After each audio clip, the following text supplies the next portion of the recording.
roaming from place to place. Good morning, good morning, morning, good morning, morning.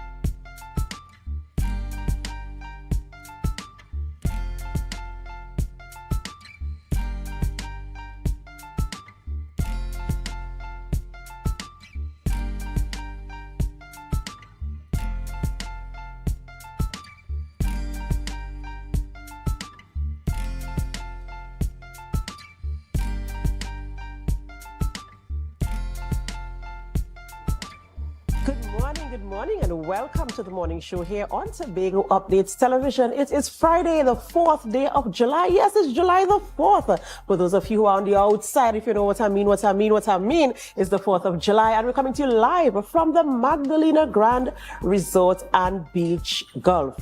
And we're so happy to be coming to you this morning. I am Adana Kumbi, and we want to welcome you this morning to the morning show.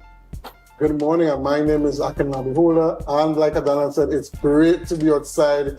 The air is fresh. There's a little bit of rain, but it's stopped and things are a little damp, but get out there and get ready to go, Adana. That's right. We're always so happy to be on the outside, Every time we come outside, as Akinlabi said, we get to take in the fresh morning air. And we seaside, as I said, we are the Magdalena Grand Beach and Golf Resort. So we're having a good time this morning. We do hope that you could stay with us throughout the entire program this morning as we have the conversations that you want to be a part of. But before we get into all of that, we head on over to the news in 90 seconds. Thank you, Adana. Good morning. I am Lavian Cupid, and here's what's making your news in 90 seconds for Friday, 4th July 2025. Former Tobago House of Assembly Minority Leader Ashwood Chak says he is hopeful that the necessary allocation from central government to cover expenses related to the February 7th, 2024 oil spill will be forthcoming. In an interview with Good Morning Tobago, Jack said the government represented both Trinidad and Tobago and further highlighted the policy constraints of the Tobago House of Assembly regarding insurance coverage for major events. Weighing in on the topic of the controversial Prime Minister's Pension Amendment Bill 2025, which was passed in the Senate on Monday, the former assemblyman said it was unfortunate that the bill targeted one individual. He added that national policy should focus on development and not be personalized. The passage of the bill excluded former Prime Minister Stuart Young from the $1 million pension benefits. Up next, the Tobago Chamber of Industry and Commerce has welcomed the introduction of the mobile unit launched by the TTPS in Scarborough on Wednesday. Speaking with Tobago Updates, Chamber Chairman Curtis Williams described the initiative as a step in the right direction toward improving public safety and boosting community confidence. Williams said business owners on the island, particularly those in high traffic areas, have long advocated for more visible policing to deter crime and provide quicker response times during emergencies. He further added that the chamber sees this move as a collaborative effort between law enforcement and the private sector. And finally, Piarco International Airport came up buzz yesterday afternoon with the arrival of Indian Prime Minister Narendra Modi. Scores of invited guests dressed in traditional Indian attire lined the tarmac for the chance to greet the South Asian leader. Prime Minister Kamala Prasad Bisesa and members of her cabinet were all present upon his arrival, followed by which the entourage made its way to the National Cycling Center in Couva, where Modi delivered a speech to hundreds of eagerly awaiting guests. Later today, Prime Minister Modi will address the Parliament in a special joint sitting. He is also expected to be presented with the country's highest award, the Order of the Republic of Trinidad and Tobago. And that's it for your news in 90 seconds. Thank you, Lavian, for our news there in 90 seconds. And I want to take this moment to say congratulations to all of our students who sat the SEA. We know the results came out last night, and I know a lot of students, mummies and daddies, are rejoicing. So, of course, we say congratulations to you, and mummies and daddies, we want to say it doesn't matter where your child was placed. And child, this is for you too. It does not matter where you are placed. You can bloom where you are planted. Wherever you end up, you can shine, make your mark, bring your own personality there, and do your absolute best. But I have a very, very special congratulations message this morning, and I hope Heidi is listening to us. Congratulations to Heidi Graham. This is our little friend who also pays attention to Biana when she reads the news in 90 seconds, and I know that you would have appreciated seeing her this morning. But she knows that mommy and daddy are proud of you, and she wants you to keep working hard, stay focused, and always put God first. Put him at the center, and success will surely follow you. All the best on this new journey from Biana. And that is for our little friend Heidi Graham. Congratulations to you and all our students who sat the SEA exam this year and who received their results last night. Akilabi and Lavian, it's really an exciting time for our young children as they prepare to go on to another stage of the journey that they're in, the journey of life. They're going to meet new friends. They're going to see people from different primary schools, and they're going to start new relationships and have different experiences. And I am excited. I don't have a child in SEA. I didn't have a child in SEA this year, but at the same point in time, I just feel so excited for the parents and the children, this new journey that they're heading on to. Oh, yes, indeed. This big transition, and which really paves the way into adulthood, into young adulthood. So congratulations going out to all of them. And piggybacking on what you said, indeed, wherever you are planted, you go there and you bloom. Remember to participate in every single activity that your school has. That is how you become a well-rounded individual, that you would be able to feel firm in who you are when you leave high school and enter into college, or even enter into the workplace. All those little initiatives in school, all those groups, they make you and mold you into the person. So congratulations, and go out there and do your best indeed. I remember every time around this time of the year, I get flashbacks to when I got my results. But it was common entrance. Why are you trying to age us? It was common entrance then, but I always have this sort of excitement for when results come out. Where have you been placed? How well did your friends do? Which of your friends you're going to the same school with, and you get this kind of excitement of starting to imagine and wonder what school is going to be like now that you're going to secondary school. So I really feel a sense of joy and excitement for those children and for their parents as well. And like you said, Adana, you could grow where you're planted, I think I told you this last week, that I think that all schools in Tobago, they have good teachers. And once you keep your head down, you can excel no matter where you've been placed. So I encourage all the students, you all just keep your heads down and you would grow wherever you are planted. That's right. That's right. Coming from all of us here at Tobago Updates Television, we really are proud of you, and we wish you the very, very best for your new school term beginning in September of 2025. Well, Lavian, thank you so much for being on set with us this morning and bringing the news in 90 seconds. Ladies and gentlemen, it's that time of the morning where we celebrate with those who are celebrating. It's time for our birthday shout-outs. And of course, we here at Tobago Updates Television, we love a good celebration. So we're going to start off the birthdays this morning by saying happy birthday to Miss Onika Blackman.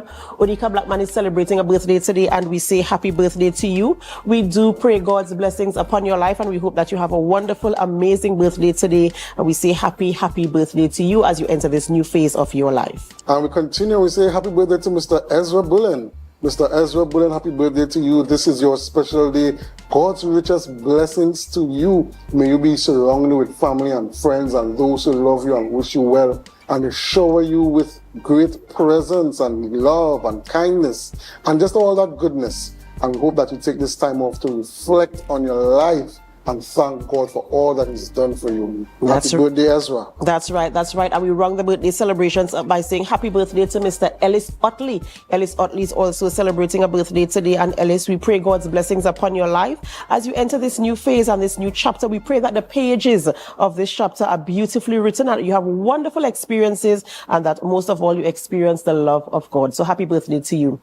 And remember, if you are celebrating, whatever you are celebrating, whether it's a birthday, an anniversary, a promotion, your children just passed SEA for the school of their choice, whatever you are celebrating, we here at Tobago Updates Television, we join in the celebration with you. And we remind you to put God first because He is the sole reason why there's even anything for you to celebrate. That's right.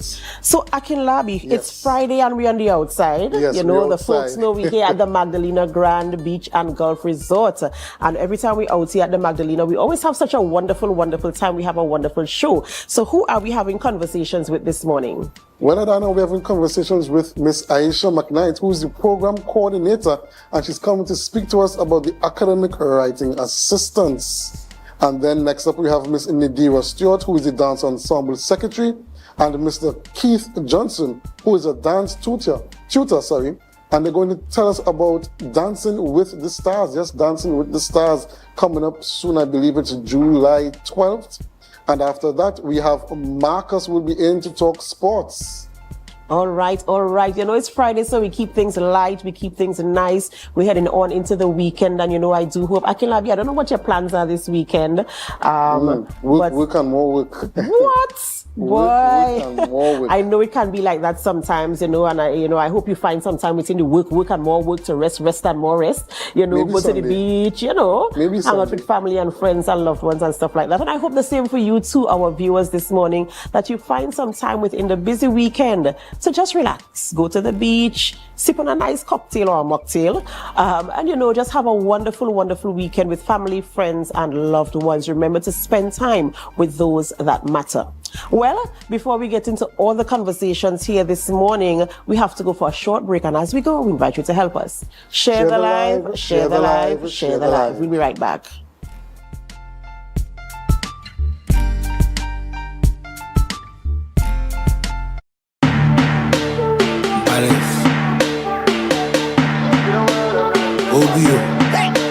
I see girls, I see fun, I see winding up in the sun, I see 10 bottle of rum, DJ start the thing, let me jump. Cause I see girls, I see fun, I see winding up in the sun, I see 10 girls to a man, DJ start the thing, let me rum my shit. When my team touch down, everything get wild. Hey, hey, hey, take out your flag and fling it up, take out something and fling it up, fling it up, fling it up high. Hey, hey, hey, start to jump up and fling it up, take out something and fling it up. Do you think you know Premier League or Champions League football? What about international cricket or the IPL and CPL? How about NBA basketball? Well, now you can put your skills to work to earn some extra cash by betting on the games with TT Bet Arena. Simply go to our website, choose a sport you want to bet on, find the games and place your bets. And with your computer or mobile device, you can bet from anywhere. Just go to ttbetarena.com, sign up for a free account, make a deposit, and start betting. It's that simple. You can even qualify for our $2,000 sign-up bonus. We also have horse racing, plus live casino games where you can bet using TT dollars. And check our new Tobago location at 7B Milford Road, Crown Point. For more info, call or WhatsApp 494-0634. TT Bet Arena, the #1 sports betting company in Trinidad and Tobago.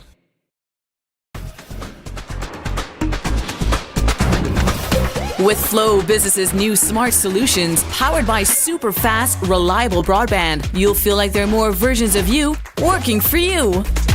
From website design, development, and digital marketing to promote your business, 24/7 business class support to cloud solutions, security, and more. Multiply your growth today.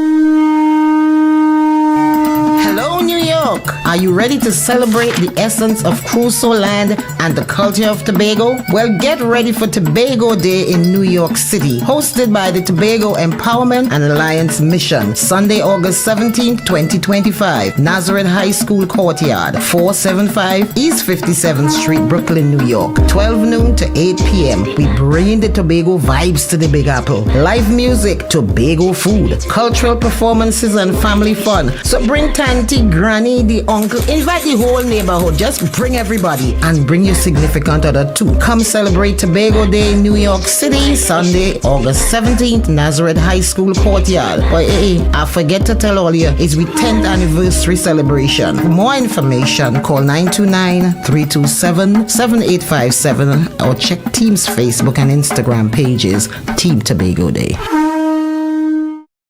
Are you in a dispute with a registered investment service provider of the TTSEC? Or maybe you're the victim of an investment scam? You can lodge a complaint or submit an anonymous tip to the Trinidad and Tobago Securities and Exchange Commission. Download our Investor Protection app or go to ttsec.org.tt to access our complaint form or submit an anonymous tip. Write a clear summary of your complaint. Submit copies of supporting documents along with the originals for verification. Provide a copy of the feedback received from the entity regarding your complaint. All investor complaints or scam reports submitted by the public are acknowledged and reviewed by the TTSEC. Investigations are pursued based on the outcome of the review. Trinidad and Tobago Securities and Exchange Commission, protecting the interests of investors and the public. You invest, we protect. Everyone benefits.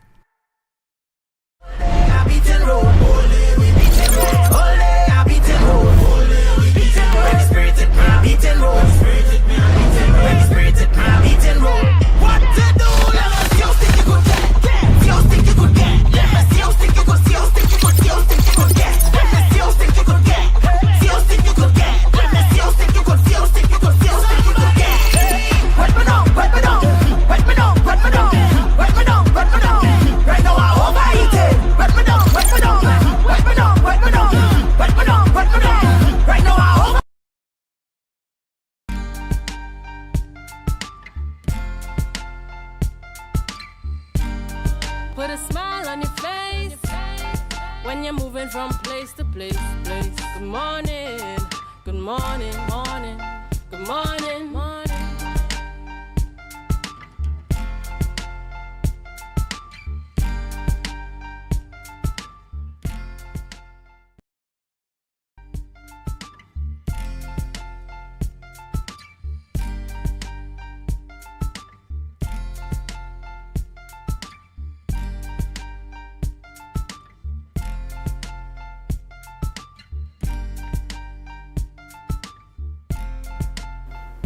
Welcome back to our viewers at the Tobago Updates morning show. We are at the Magdalena Grand Beach and Golf Resort, yes, and we have in studio with us Miss Aisha McKnight, who is the program coordinator, and she's going to be talking about the Academic Writing Assistance Program. Good morning and welcome. Good morning. Thank you for having me.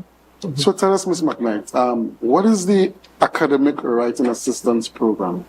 Well, my business is Knights Analytics, and at Knights Analytics, we assist students of all ages with their research projects, their projects for coursework assignments, their dissertations, thesis. We have done doctorates, masters, assisting persons on those levels, and we also have persons on our team who assist students at primary school level with their writing, their SBAs, remedial work, that kind of stuff. So academic assistance is all around for us. Okay, and I'm thinking, could you get into some of the specifics in terms of how do you assist these persons? Sure. We have a lot of students now going back, adults going back to school to get your master's, to get your doctorate. And what happens is that life gets in the way. So sometimes you are unsure of the, like I had one client who never did project management, but had to do critical path analysis. And so we assisted with that. In directing how it has to be done and guiding them along. Okay. We had persons who were unsure of the writing styles and how to do whether MLA, Chicago, Harvard, all these different things. So we assisted with that as well. We did the research behind a lot of some master's degrees and some doctorates, just to help them, push them along, just guiding persons along. There are persons, when they submit their paper, in the first draft, you get a high plagiarism content.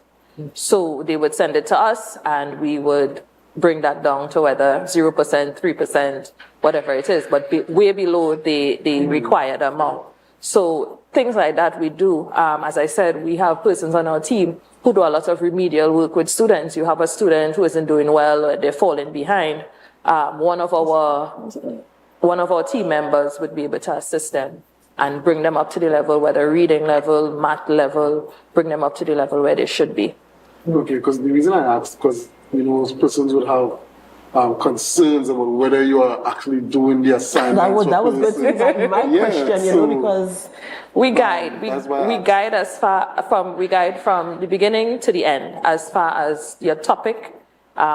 Especially when you're doing your master's and your doctorate, you have to decide on if your topic has enough weight to push a 10,000, 20,000 word document. So my question is, at what stage do you start offering assistance? And you're talking about coming up with even the topic in terms of what they're going to be writing on based on the area of study. So is it that you sit with them and consult on what your topic should be, or what you should call your paper, your dissertation? Yes, we sit with the person, with the student, and you have to say what you want to write, and we will guide you along a more efficient topic, because sometimes persons come with topics that are just broad or just out there, like you have a question in your mind and it's far-fetched.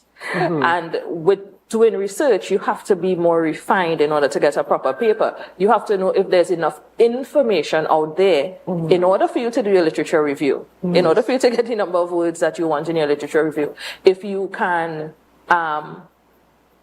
if you could even talk about it, if you could argue that topic with whatever research is out there, because there's a lot of research out there, but if it's credible research. So we assist with that. What about in instances where there isn't credible research, but is a topic that's worth delving into? Do you all assist in them being one of the pioneers of starting that type of research? Sure, we do that. I myself am diving into some research that has not been done here in Tobago. Because the truth of the matter is I love research. I'm a researcher at heart. So it's easy for us to, and then we created a team from different backgrounds. So we're able now to research any topic. We have experts in various topics. So we're able to assist along the way. If the team has to come in, then the team has to come in. But most times people speak to me. And I was going to ask, in terms of, does it matter what the person is studying? Is it I'm a communication student, or I'm studying science, or I am doing biology, or I am doing marine something? Does it matter the industry or the topic or the team or the subject area that the students is focusing on? It doesn't matter. Again, because we have a vast team of experts. People who have studied in their field, and then sometimes I also manage a transatlantic team. So sometimes we have persons, I have researchers in, so if you're doing research across Nigeria, Africa, India, I have persons on that side who would pull that research as well and send it to us to assist you with your paper. Yes. So you have a wide network. So let me ask this question, right? Because it's really, really interesting. And what does the client have to bring to you for you to start working with them? Is it that they can come with a clean slate, they don't have an idea, they don't have a clue? Or do they have to bring something that you can work with? Let's say, for instance, a first draft or something. Where do you start with these clients? We start from the get-go.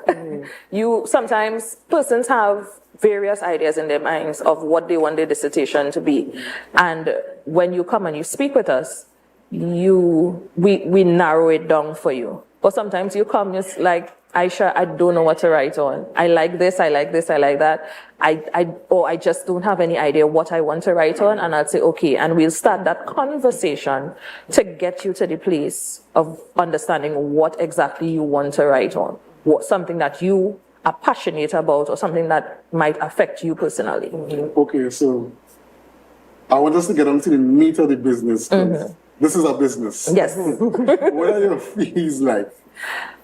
We charge based on based on what you want. We do rubric tests, we do plagiarism tests, we do your artificial intelligence test to make sure that you're not going on ChatGPT and writing the entire document and it's showing up in Turnitin. We also do a word count. So we charge sometimes 50 cents a word, depending on what you want to do. If we want to do editing, just a plagiarism check, $1 a word, things like that. And because your document, if we are helping you with your document, we guide you through referencing, your diagrams, everything, your formatting, everything. So when you're done and we're done editing your document, you just, And you sound very, very passionate. Earlier you mentioned that you're a researcher at heart, right? How long have you been in this business, and how many can you give an average and an estimate of how many persons you've helped over the years that you've been in this? I mean, this didn't start as a business. I had friends coming to me asking for advice, asking to read over this document for me, edit this for me, edit that for me. And then I said, okay, listen, I have a business now. Monetize this. That's right. Let's start something here. And honestly, the business works a lot by referral, because I do not say who my clients are. For you to come to me, most times, you either see the ad on Facebook or a client that I had referred you to me. I had persons who send me documents 5 hours before the deadline, and had to work through the night to fix edits and everything for them before it's submitted 5 o'clock in the morning. So I mean, it's exciting. It takes a lot of time, but it's exciting work because at the same time the team expands their mind and we get to learn about other topics as well, whether finance, whether project management, whatever it is. We learn as well as we are doing the research. And I am thinking it doesn't, when I spoke earlier about the area of study, I'm thinking that the type of research or the way you assist is basically the skeleton, like the format. It doesn't matter the content, but is it that you focus on the format to ensure that they have the elements that will make up the paper, to ensure they have, whether it's the intro, the executive summary, the methodology. Is it that you focus on the format and then build the content around that? Is that basically how it is done? The format most times, depending on the school that you're going, is the same throughout the years. So we understand the format. We understand what teachers are looking for. I remember telling a customer of mine that her supervisor wasn't sure what they were talking about because we kept getting feedback after helping her with the document, and the feedback was off. And so I told her, okay, let's do it my way. Let's do it my way. And she passed, and I think she got a B. And in that school they mark her, so a B was like an A+. I want our viewers to know how to contact you, because I'm sure this is not a conversation that is a regular everyday conversation. No, it's people not. are looking for help for all different. In fact, people don't even know they need help. Right? But that's another thing. Right. Some people think that they get it, and sometimes you go through that process and you don't want to spend all that money on a master's or a doctorate and then you fail courses. So that's why we are here to help. So how can persons contact you if they want to get help? I am on Facebook and Instagram at Knights Analytics, and my number for this business is 680-2104. You could WhatsApp me on that number.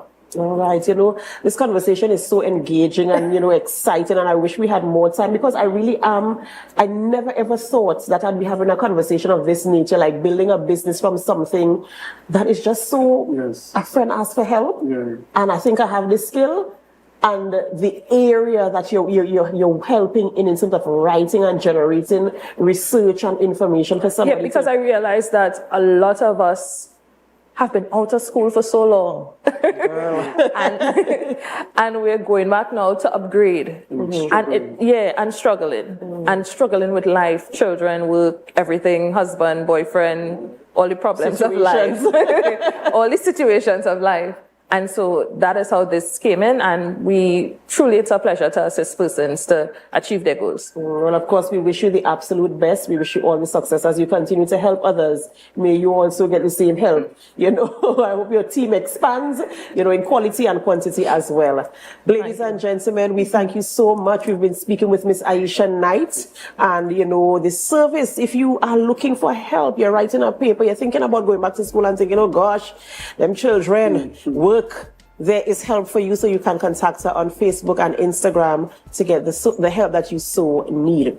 We have to go for a short break before we continue conversations right here at the Magdalena Grand Beach and Golf Resort. But before we go, we invite you to help us. Share the live, share the live, share the live. We'll be right back.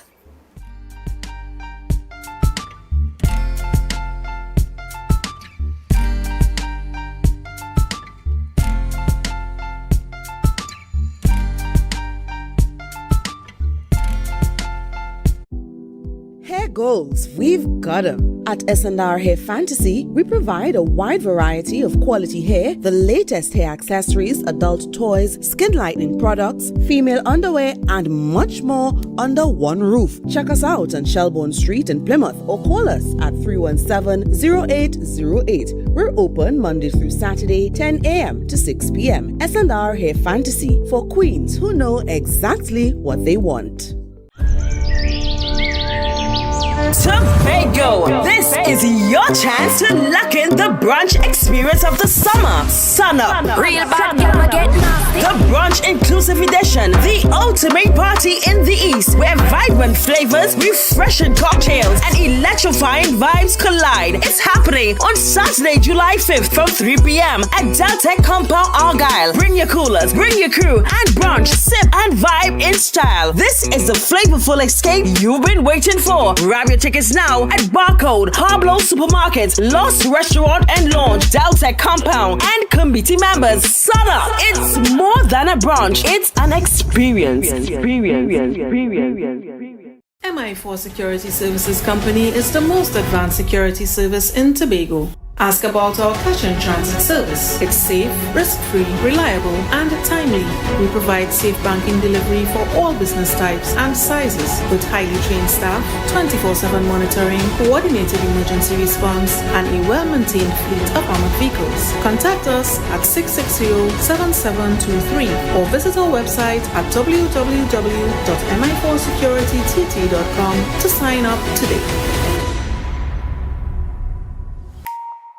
Want to get better? Where to start? What kind of exercise to do? What to eat? How to get restful sleep? Need a doctor to search for root cause?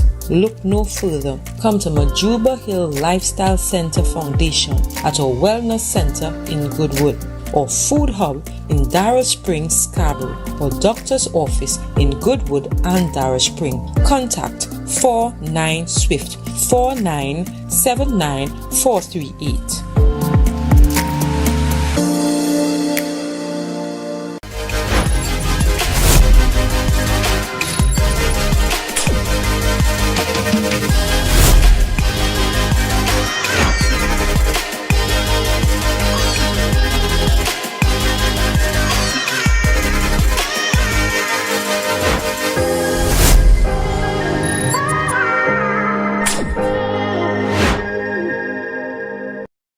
Quartz is well known as the Caribbean's largest retailer, providing consumers for generations with the very best products to enhance their homes.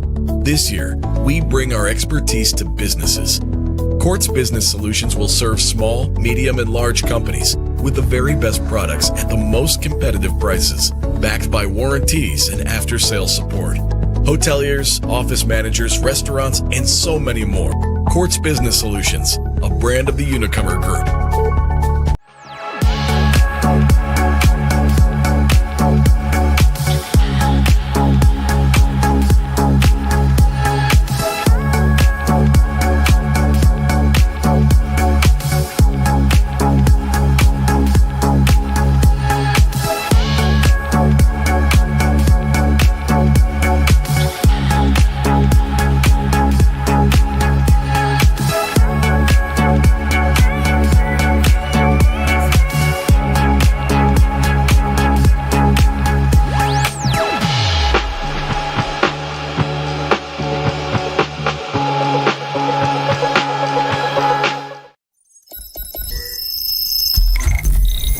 Welcome to Tobago Glass Supplies,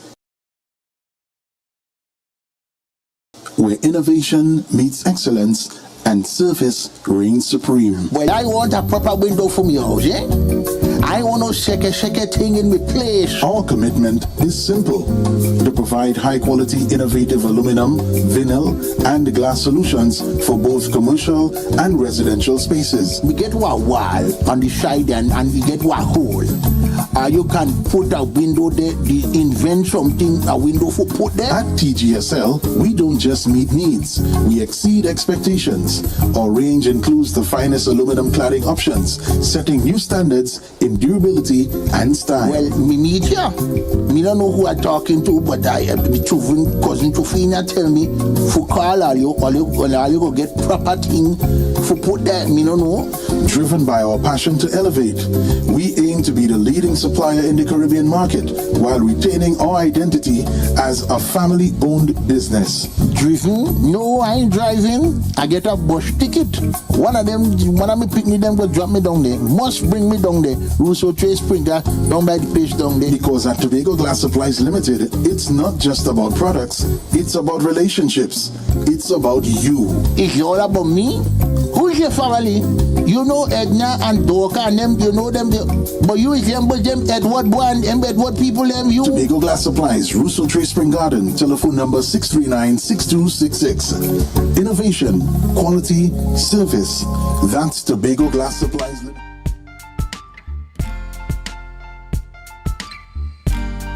Put a smile on your face when you're moving from place to place. Good morning, good morning, morning, good morning, morning.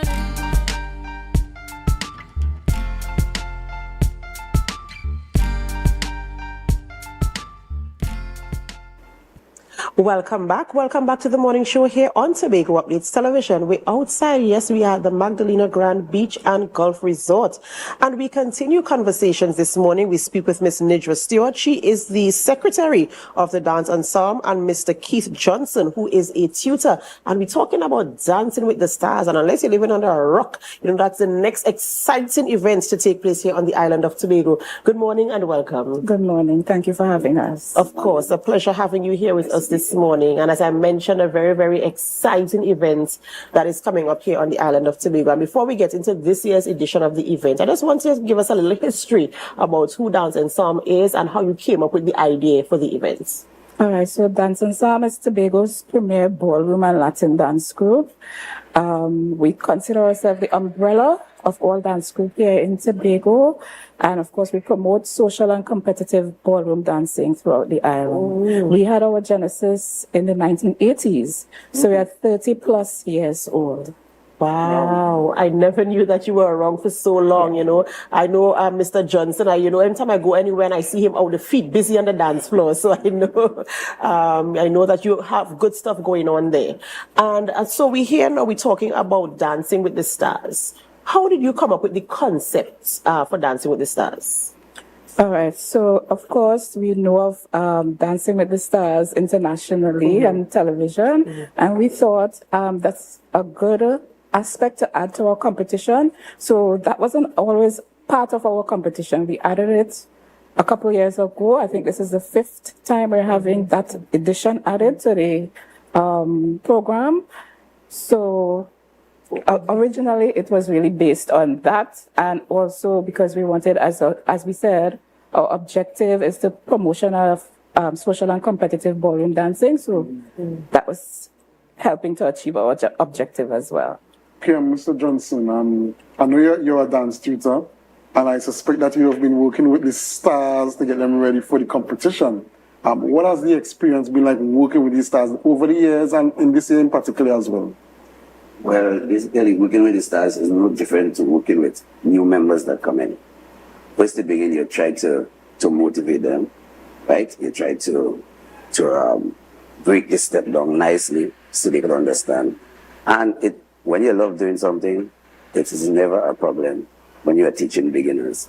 I love this dancing. I have a passion for this dancing. And regardless if you come to us and you have 2 left feet, we will straighten that out for you. Okay, I think I might need to come there and learn some moves. Yeah, I might have two right ones, but I do have a left and a right. All right, as the stars are preparing for the event, what is the feedback in terms of, one, when you reach out to somebody to be a part of the show, do they readily accept? Do they come in with nerves? What is the feeling like before you get them to say, well, yes, and get them started in terms of preparing for the show? Well, when the fact is, when you hear dancing, people get a little bit jumpy, right? So you would say, listen, just as how you see somebody dancing out, you see people dancing in parties, or you see people dancing in wedding, it is the same way. It's the same from the time you could walk, you can dance. We have a rhythm. We Afro-Americans, we have a rhythm. Afro-Westerners, we're born with that rhythm. So all you have to do is to get them moving, normal walking action. And after let them put some rhythm into the whole thing. I tell everybody, anytime you could walk, you could dance. So it's not a problem. From the time you show them something easy, you bring them in, you drop a couple dances on the floor, and see which one of them that they will come into quickly, because people learn differently with different dance, and each dance has different characteristics as well. So you want to get them into the whole dancing, and then from there, you make a decision as to which dance to go with. Right. And what has the response been over the years as you engage the stars or celebrities as they come in, and not just them, also buy-in from stakeholders and people who just want to come and take in the show? What has the response been like over the years? It has been really, really good. Because it was originally an in-house competition. We started off in Scarborough, then we went to Signal Hill, and we have since outgrown Signal Hill. So we're at the Shore Park Cultural Complex this year because our numbers keep growing. Our participants in the different categories keep growing. So it has been something that has been developing over the years. Yeah. Okay, all right. We want to thank you, Miss Nidra Stewart and Mr. Keith Johnson, for being with us. Viewers, we're going to take a short break, and when we come back, we're going to talk with some of the participants for this year's Dancing with the Stars. But help us as we go. Share the live, share the live, share the live. We'll be right back.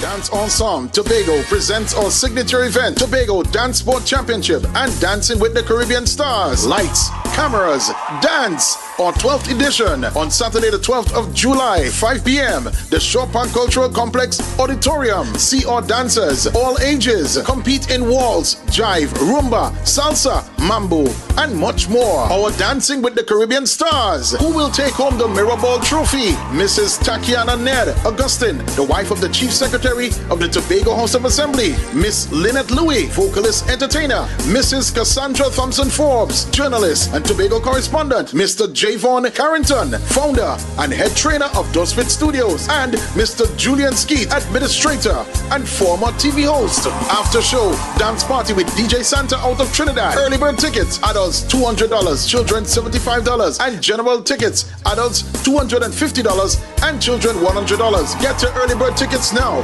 from Dance Ensemble members, D&D Jewelers at Tobago United Cooperative, Milford the 24 gas station in Canaan, and the Shore Park Cultural Complex box office. For more information, you call 772-9049 and 340-5758. You can't miss this one.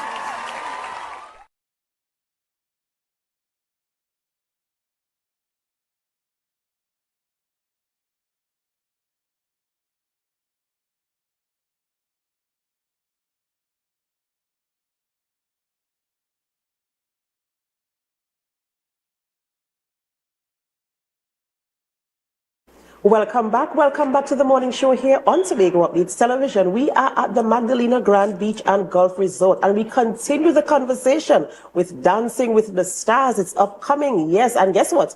In studio with us this morning, we have two of our celebrities who are our local stars, and they will be participating in the event. Ladies and gentlemen, with us we have Miss Lynette Louie and Mr. Julian Skeet. Good morning and welcome. Good morning. And you might know that name, Julian Skeet. He's very, very humble. Good morning. morning, good morning. It's a pleasure having you guys with us this morning, and congratulations for being selected and accepting the offer to participate in Dancing with the Stars. I was teasing them before we came on air, talking about our local celebrities, which they are, rightfully so, this morning. So we want to talk a little bit about your experience in terms of after you've accepted the offer to be a part of the show. Of course, you have to practice, you have to know the names of the dances, learn the steps, partner with somebody, practice. What has it been like from the moment you said yes and you met with the team at Dance Ensemble? Okay, so it has been a great experience because, as you all know, I am not a dancer. That's right. I am a singer. But during this whole experience, the practices that we have so far and stuff, it has been awesome. Don't ask me the name of dances. I have my own names for the dances. So when I heard the correct names, I'm like, what? Okay. But we understand each other. So it has been a great experience, and so far so good. And in terms of partnering with the professional who is training you, how has that been for you in terms of developing relationships? Because when we look at the international Dancing with the Stars, we hear the stories. Oh my gosh, when I started, I couldn't dance. And thank God for my partner. He was so supportive. What is that relationship like for you? And that is almost the same thing. It's just that I already knew the basic steps, and everybody knew a basic step. But dancing with my partner, this man is making me look good. That's what we want to hear. That's what we want to hear. If I dance and I feel like I'm gonna stumble, I feel that strength holding me up, man. I am good with that. Yes, I'm happy to hear it. Happy to hear it. It has been good. Mr. Skeet, I know probably when you start off in the first few sessions, the nervousness would have been there. Are those nerves still there? You feel a lot more confident? I think, if I'm to be quite frank, and good morning again, the nervousness for this started about 3 years ago. And I make that point because circumstances didn't allow. But it was when I was on Tobago updates hosting that I was first approached by Dance Sport. For circumstances, I couldn't participate. Next year that came around, similar challenge would have occurred in relation to the time. And then, I really had to commend Nikisha. Right. Her persistence and commitment to this engagement on behalf of dancers is exceptional. When she came back, I literally said, I've run out of excuses. But I am going to take on the experience. It has, I won't lie to you, one of the greater challenges for me has been finding that time slot. In a given day. That's been one of my major challenges. However, just as we indicated, between my dance partner and the instructor and so on, they have really assisted immensely in terms of giving the kind of support that is required every step of the way, even after a long day. When I doubt myself, they say, don't worry, you got this. We're going through with today's practice. So that has really been an excellent part. And most certainly as well, family have been very encouraging. Probably critiquing me a bit too much, but that's part of the growth and development. I know for a lot of persons, especially particularly adults, that they're well into the business of their life, having these kinds of co-curricular activities or these things to do on the side, it becomes very fulfilling, and sometimes it helps you with your confidence. I don't know if that has been your experiences as well. Yes, because so because I sing, yes, I am accustomed to the stage. Yes, so that would give me a little more. Those butterflies would not be there as much as they would have been if I was just going to just dance without having anything in the background to say, well, let me fall back on, So while I'm dancing, I am also singing in my head the song. So to give me that confidence and that flow. So Okay. And in terms of the whole process, I mean, it's something new to you. As you said, you're not a dancer by profession. What have you been able to learn about yourself? Because one is a sacrifice. It's something new. It's a sacrifice. It's a challenge. What have you learned about yourself in terms of when you pour yourself into this and say, listen, I'm doing this, come what may? What are some of the things you discovered? That I could actually dance. And I can follow my partner. It's like, I didn't know dancing was such a I see these people dance. I have learned some line dances from them coming to the karaoke where I sing and stuff.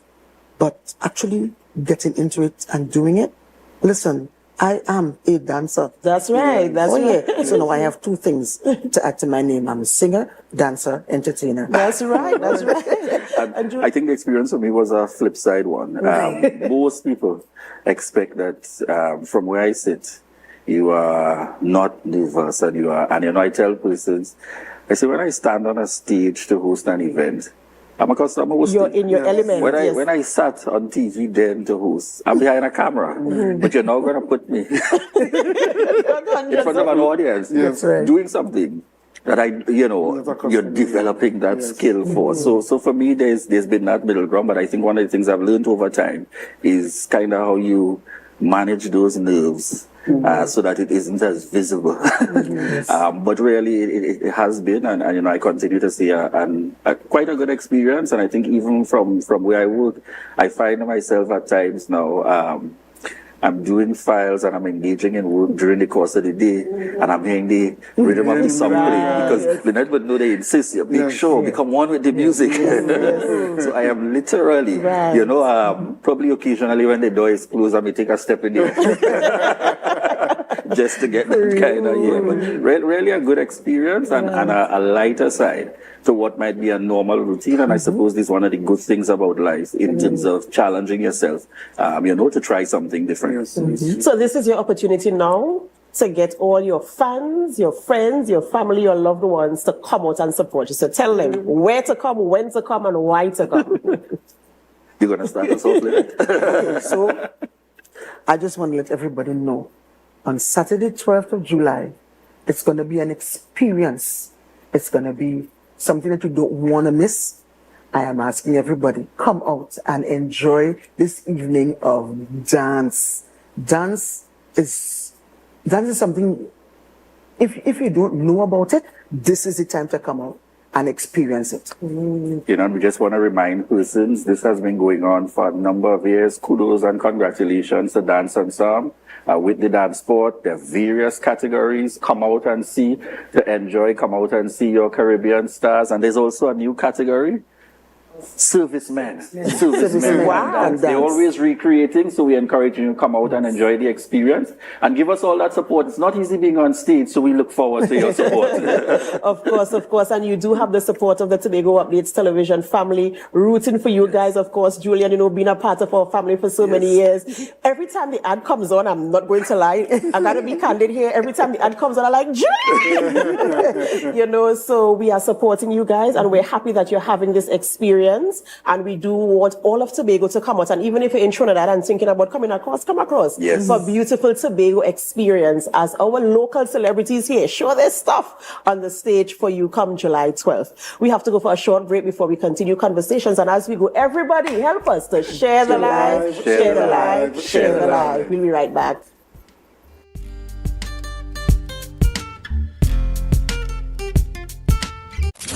Dance Ensemble Tobago presents our signature event, Tobago Dance Sport Championship and Dancing with the Caribbean Stars. Lights, cameras, dance, our 12th edition on Saturday the 12th of July, 5 p.m. The Chopin Cultural Complex Auditorium. See our dancers, all ages, compete in waltz, jive, rumba, salsa, mambo, and much more. Our Dancing with the Caribbean Stars. Who will take home the Mirrorball Trophy? Mrs. Tatiana Ned Augustine, the wife of the Chief Secretary of the Tobago House of Assembly. Miss Lynette Louis, vocalist entertainer. Mrs. Cassandra Thompson Forbes, journalist and Tobago correspondent. Mr. Javon Carrington, founder and head trainer of Dosfit Studios. And Mr. Julian Skeet, administrator and former TV host. After show, dance party with DJ Santa out of Trinidad. Early bird tickets, adults $200, children $75, and general tickets, adults $250 and children $100. Get your early bird tickets now from Dance Ensemble members, D&D Jewelers at Tobago United Cooperative, Milford the 24 gas station in Canaan, and the Chopin Cultural Complex box office. For more information, you call 772-9049 and 340-5758. You can't miss this one.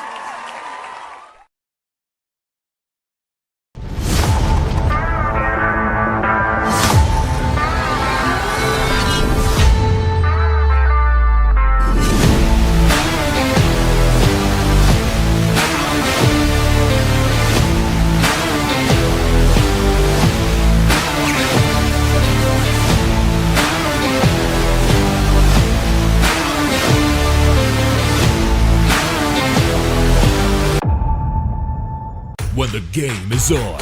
You don't want to miss the best moments. With AMPLIA TV, you can enjoy our ultimate sports package and watch your favorite games on the go.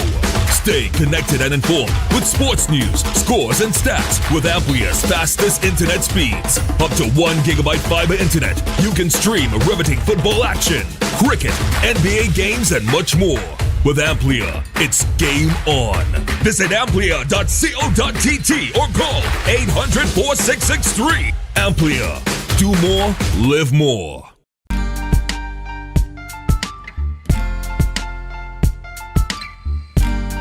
Put a smile on your face when you're moving from place to place. Good morning, good morning, morning, good morning, morning.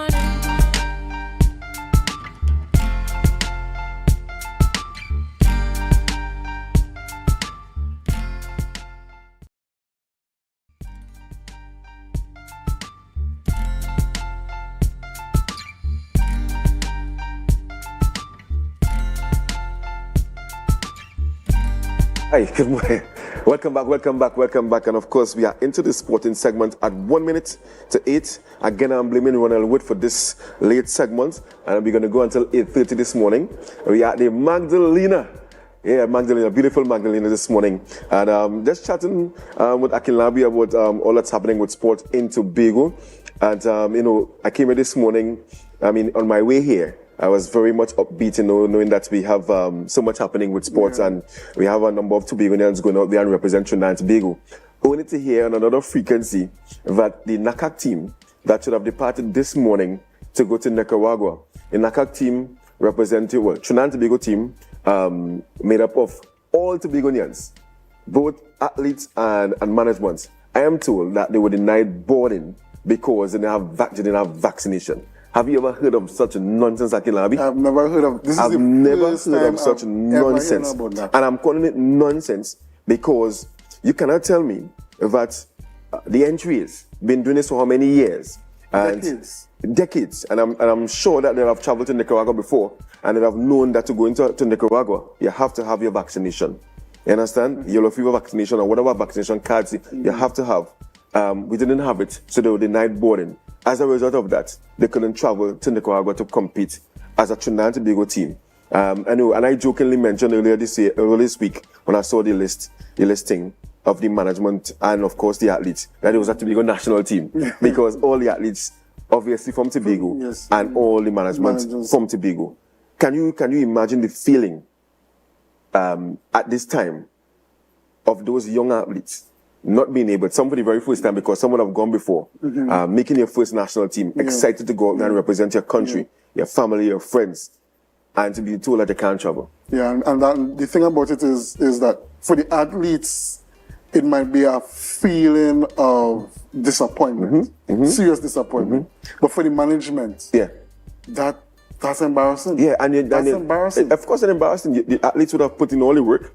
That have actually gotten themselves selected, and the management, all they have to do behind the scenes, ensure you get the ticket, hotel accommodation, gong transportation, and one of the most important things you have to, even me, when I'm traveling, I look to see what I have to get to go into a country. You must have vaccination, right? Some countries it's relaxed, but Nicaragua, I'm sure that's on their website. And how are you going to come to me and explain you missed that as management? Or is it that they came in after? But and when do the games start? Well, they were traveling today. I think tomorrow the games would have actually started. Right? So even if they go and get the vaccines today, it might be too late. But that's the next thing, because I was actually trying to get onto Kelsey, who's a coach. But I could imagine her head at this time. So hopefully we can provide an update throughout the day. On the realities of what's to come, what's plan B. Right? And they're already in Trinidad. They're already in Trinidad. I think they went to Trinidad last night to travel this morning. So the AAAs now, are they going to be paying that additional hotel fees and that kind of thing? This is a developing story. So I'm hoping that we can get more information. But at this time, that's news that I received on another frequency from someone I know very credible, that they were denied boarding because they didn't have the vaccination. A team made up of Tobagonians Tobago, see, from the coach Kelsey, we had Cheryl McPherson, we had Alan Morrison as well, and Soren Bishop. Those were the coaches appointed, and then all the athletes from Tobago not going. I mean, if I sit here and I want to be like very, very biased in a sense, I mean, it looks like sabotage to Tobago athletes or Tobago team. And Tobagonians will immediately go to that thought because of the historical kind of treatment that we received. Exactly. A lot of Tobagonians are going to go straight to that. Exactly, because this is historic. It's the first time we have had a team selected where all Tobagonians representing the country. And obviously it was blown up on the media as well. Very, very historic. And, coming from a place where we don't have the right to sit them to train. And I really want to shout out to all the clubs, all the coaches that would have prepared all the athletes and that have gone on there, put in the work, only to be denied by some vaccination card that I believe the entries should have been on top of. Very, very, very much embarrassing. I would be really interested to hear what the entries is going to say as to the reason for this slip up, because this is something that is very rudimentary. And it's common. It's common because as I said before, if I'm traveling to a country that I haven't traveled to before, I will try my very best, especially with the airline I'm traveling with. They normally publish all these things. If you're going to travel to a particular country, they will tell you have to get this, you have to get that. And obviously coming out of COVID, these are things that you always have to get to do. International vaccination card, not because it's not required to go to the USA. I will always put that in my bag, just in the event that they ask for it, because they don't want to be in a country that they can't return home because they don't have a card. And I mean, this is not the first time. We are accustomed traveling to these countries, and I'm really looking forward to see what the NGOs will put out as an excuse. Yeah, because this is, like you said, this is not the first time. This is basic protocol. We've never heard of anything happening like this with any of our track and field teams before, which means that the NAAA is accustomed checking up on vaccination cards for all the athletes and all the management. That's what I'm saying. So how come in this one instance, where all Tobago, you all of a sudden your protocols fall apart? And we're not casting aspersions this morning, but I mean, if it looks like a duck, quacks like a duck. So I'm looking forward to getting from the entries, because as I said, I try to reach out to Kelsey, but I can imagine where her headspace is at this time, and how are you going to console the athletes? Because to get selected for your very first national team and tell all your friends, hey, I'm going to Nicaragua, but you're remaining Trinidad, that's embarrassing. And then you may not want to go again because you'll be fearful that if I go through this again, maybe I'm not going to be able to represent my country. So I'm hoping that there is a plan B, that somehow later on this evening we may be able to get on. But how fast can we get the vaccination cards from if it is that we have to get it from, where we have to get it from? Well, they have to get them from Tobago, or they give them brand new vaccination cards in Trinidad. So I'm hoping, Akinlabi, that there's another flight sometime this evening, or probably tomorrow morning, that we can still get in. And probably if it is that we may have to miss an event, but to still get the travel experience. And that's the next thing. You miss an event, a child that worked their whole, they put in so much sacrifice. And that might be the only event they participate in, and they're going to miss it. That's really bad. So, I came here this morning, obviously, to just do a sporting roundup. I'm sure that you have been following all the different things that happen. I try my best. That's been happening. You'll have had our conclusion of the primary schools cricket league, and I'm seeing in the corner of my eye, Ronald Wood giving me the signal again. At 1 minute to 8, we came on talking sports. I mean, you're behaving like the back page of them papers, But anyhow, we're talking about primary schools cricket league, right? And we had Wim Anglican being crowned champions for a second consecutive year. And I want to say congratulations to Wim Anglican. And then we had Scarborough FC. They are going to represent the Tobago zone in this Republic Bank sponsored cup. It's 5 overs, 5-a-side, a kind of kiddie cricket thing. Yeah. Very exciting. And they would have won the Tobago district where they competed against 10 other teams. And they're going to go to Trinidad next Wednesday to compete against the other zonal winners. So I want to congratulate Wim Anglican for being crowned the Tobago Primary Schools League champions consecutive years. I won it last year. And then Scarborough FC winning the Republic Cup. And of course, we're going to be having an international youth cricket tournament. I mean, forgive the bias to cricket, right? But it's happening right now. Yes. Right? So we have an international youth tournament starting on Sunday, where we have 3 teams coming out of the UK. They are going to be here. A team from Barbados, a team from St. Lucia. We've got 2 teams from Trinidad and then 1 team from Tobago. They will be competing in this international youth tournament right here in Tobago. 8 teams. We're going to have matches at Plymouth, Speyside, Shore Park, Roxborough, and Moriah. We're going to hear much more about it on Monday. I think one of the organizers from the UK, they are due to come on the Tobago Updates program Monday morning to talk about how this came about and, how is it going to impact Tobago? And I look ahead. So I'm looking forward to that as well. Let's encourage all of Tobago interested in cricket to get out there on Sunday. I'm going to obviously share the schedule because I'm not too sure what time the game's going to start as yet. But we're going to have 50 overs, which normally would start around 10 a.m. And then we're going to have T20s, which will normally start in the evening or afternoon period. So on Sunday, it's going to start on the Sunday and finish on the 14th. Right? So something to look forward to, especially for the youngsters. Final week of school next week to get out there and take it in. Yeah. So and we also have basketball at Montgomery this weekend. I think the playoffs for the Tobago Basketball League is going to happen at Montgomery this weekend. We haven't had. Well, actually, I've seen local basketball though. It's been a while. They would have had it at the indoor the complex, Shopper Complex. They had the preliminary rounds, and they're going to have the knockout stages this weekend at Montgomery Hardcourts, a brand new Montgomery Hardcourts. Then we had rugby. Sure you saw the rugby action at the Colon Beach facility, where we had some teams coming from outside of Trinidad and Tobago participating there as well. And I spoke to the main organizer, Jay Wright, and she told me that it was a success. I mean, that's a sevens competition? Yes. First time that I've had it at I think the second year that I've had it at the beach facility. This is the first time I'm actually hearing about rugby on sand. You see, again, sport always on the back page. Always on the back page, Never heard about rugby on sand at all. Okay. Yeah. So this was the first time they had it on the beach, but kind of beach atmosphere. Right. And it was really, really exciting to see. Obviously, sand, tie your throw your body around in that sense, First time they have had it, and speaking to one of the organizers, he mentioned that they were very low in terms of sponsors, and they're hoping to get it bigger and better next year. But we really have to do better when it comes to sport advertising and marketing and getting sponsors on board. Because I mean, these events, sport tourism, it can do a lot for Tobago. And I'm sure if Tobago would have actually seen or heard about the event, more persons would have gone out there and gotten on board. So Akinabi, in terms of the roundup of sports, really sorry to come with this sad news of the NACA team. Well, it's important. We really need to talk about that.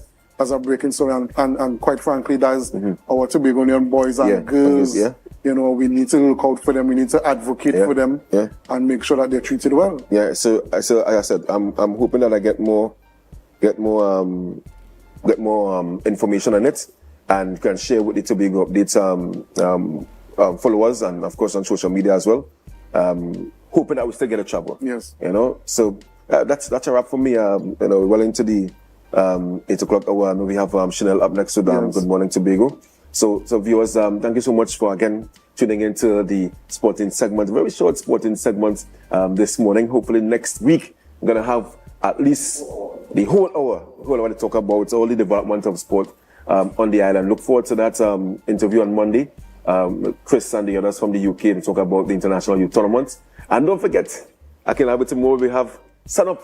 You have Sun Up tomorrow. You have Sun Up tomorrow. I know we have no interview with Sun Up, but don't forget Sun Up happening tomorrow out there in Argyle. Yes? Akinabi, nice being here this morning. All right. Hey guys, well of course, right after the break we're going to have Good Morning Tobago with Chanel Felix. Of course, don't forget to share the live.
This career day is one of the most important days in the lives of the students because these students are just discovering themselves, and we want to expose them to as much possibilities as possible so that at the end of the day they will not only be limited to what they knew before, they will see, well, okay, maybe all the time I was stuck thinking that I wanted to do this, but there is something better for me to do. So better exposure, better choices means that you have a greater chance to succeed in life. We have about 30 different booths. The professions vary from tertiary education to entrepreneurship, to employment after college or after high school, which is WASA. We have THTI, we also have MIC, COSTAT, and we have makeup artists, nail technicians, and barbering going on the inside of the building as well. Our theme this year is Step Out into New Possibilities,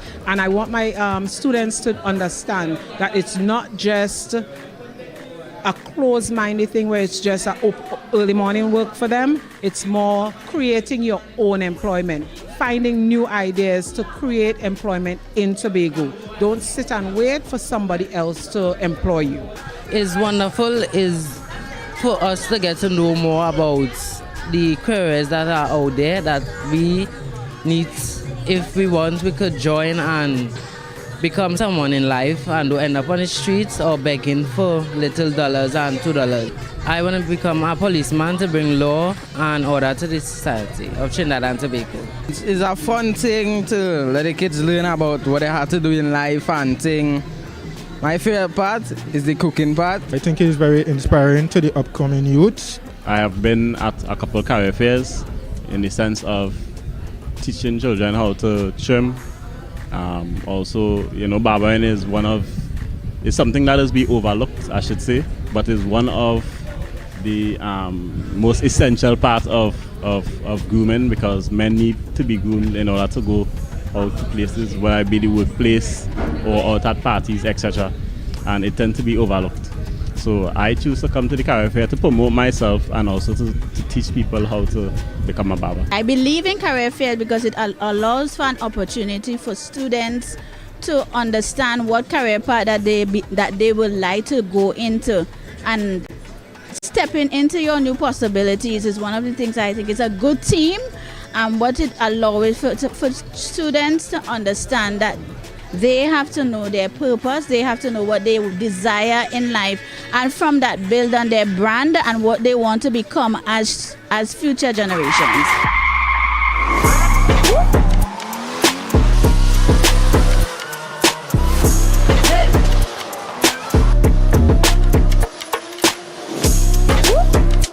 That was a production of the Department of Information, Office of the Chief Secretary, Tobago House of Assembly.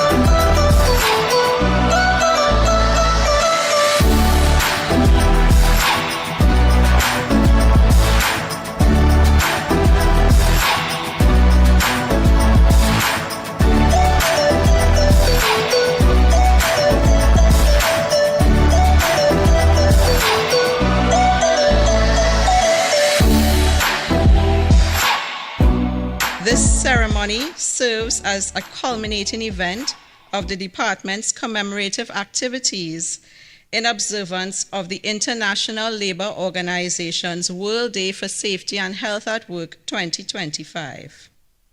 This year's theme, Revolutionizing Health and Safety, the Role of AI and Digitalization at Work, inspired the OSH department to integrate technology into all major activities.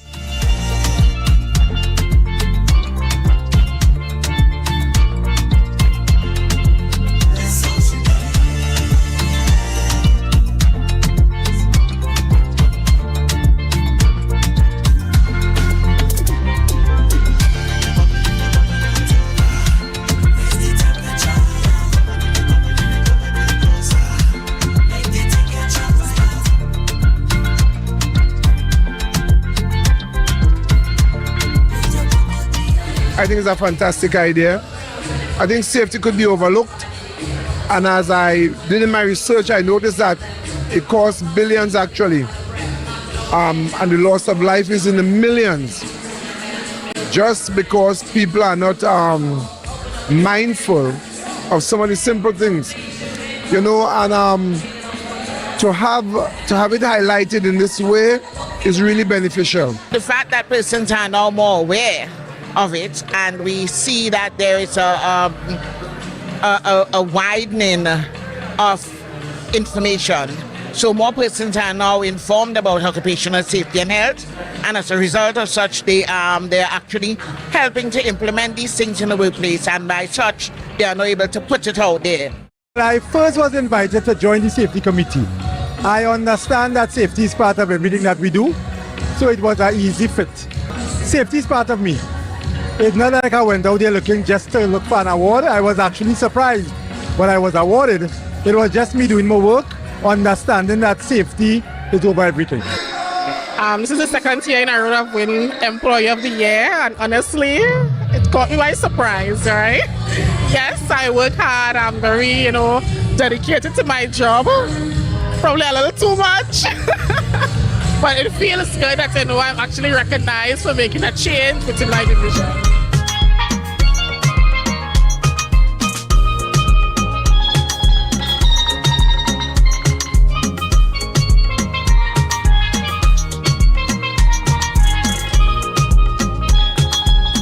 That was a production of the Department of Information, Office of the Chief Secretary, Tobago House of Assembly. You're viewing Tobago Updates Television, your exclusive gateway to Tobago, broadcasting the beauty of this island paradise to the world.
Good morning, Tobago, right here on Tobago Updates. I am your host, Chanel Felix. And whenever you see me sitting here, it's because we're about to have those conversations that you want to have while I ask those questions that you want asked.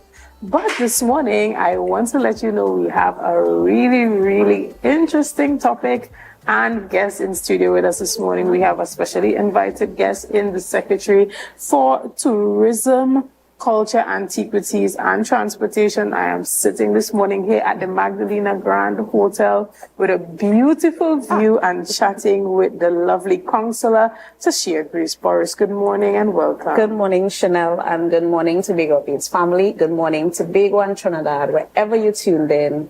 I'm hoping that everyone is having a wonderful Friday. Excellent. It's always a pleasure to have a conversation with you specifically, in this setting and, being able to ask those questions and getting an update on all that's happening with the work that you're doing.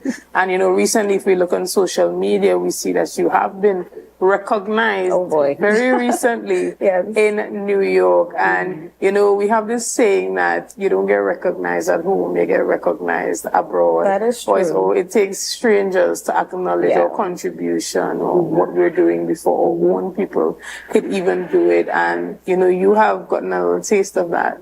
Yes. in your challenging first term. Well, yes, of course. In office, And so you kind of see the light at the end of the tunnel there with being recognized and appreciated for the work that you're doing. And I'm talking about, the proclamation that was given to you by Senator Kevin S. Parker from New York recently. Tell us about that. So this, we went to Caribbean Week in New York, and this happened in the first week of June. So we had a delegation from Tobago, and this is part of the Caribbean Tourism Organization celebration of Caribbean Heritage Month. So funny enough, in the opening ceremony, the deputy mayor of New York, who is in charge of administration, is actually from Trinidad and Tobago.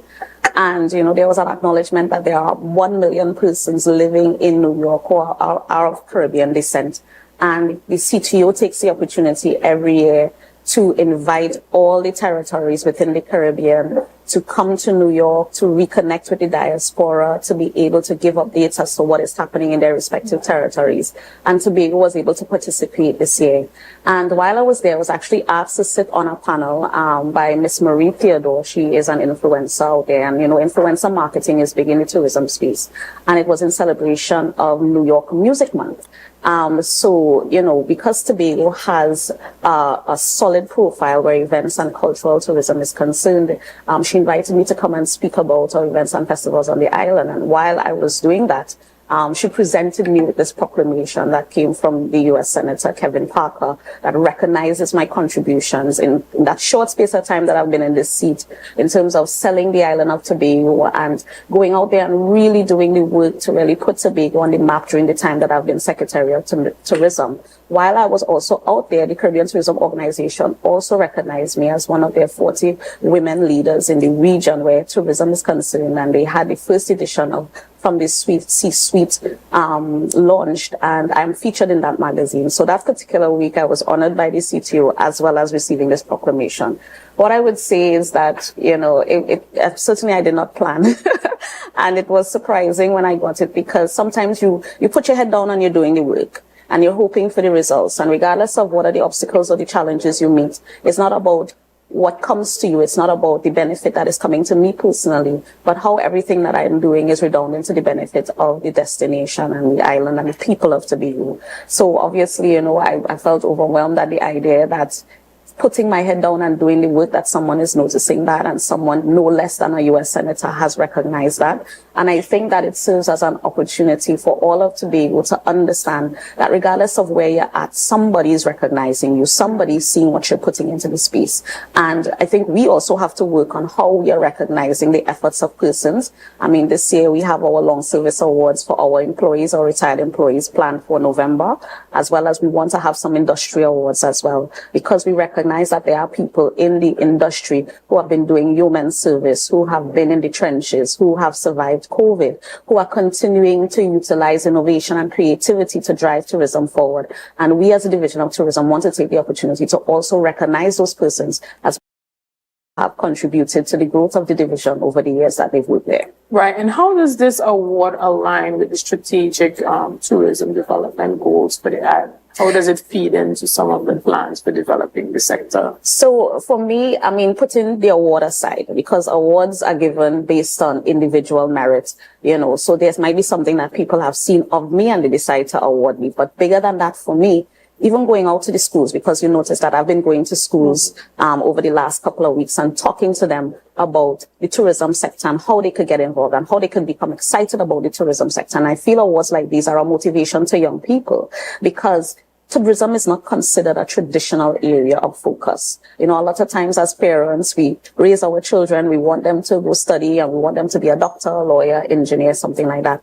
But because Tobago has huge potential where tourism is concerned, for people to understand that tourism is not just working in a hotel, it's not just working in a bar, that there are so many other rewarding careers that you can have in the tourism sector. And also to understand that even if you don't think your career is in the tourism sector, once you're living on an island where we're welcoming visitors, chances are you would always be in the forefront of interacting with those persons. So broader strategic development goals for me, and some of them were mentioned in the budget, because we have this new strategic development pathway that the THA is using, and that is aligned to the SDGs. And tourism has 3 SDGs in particular that we are focused on.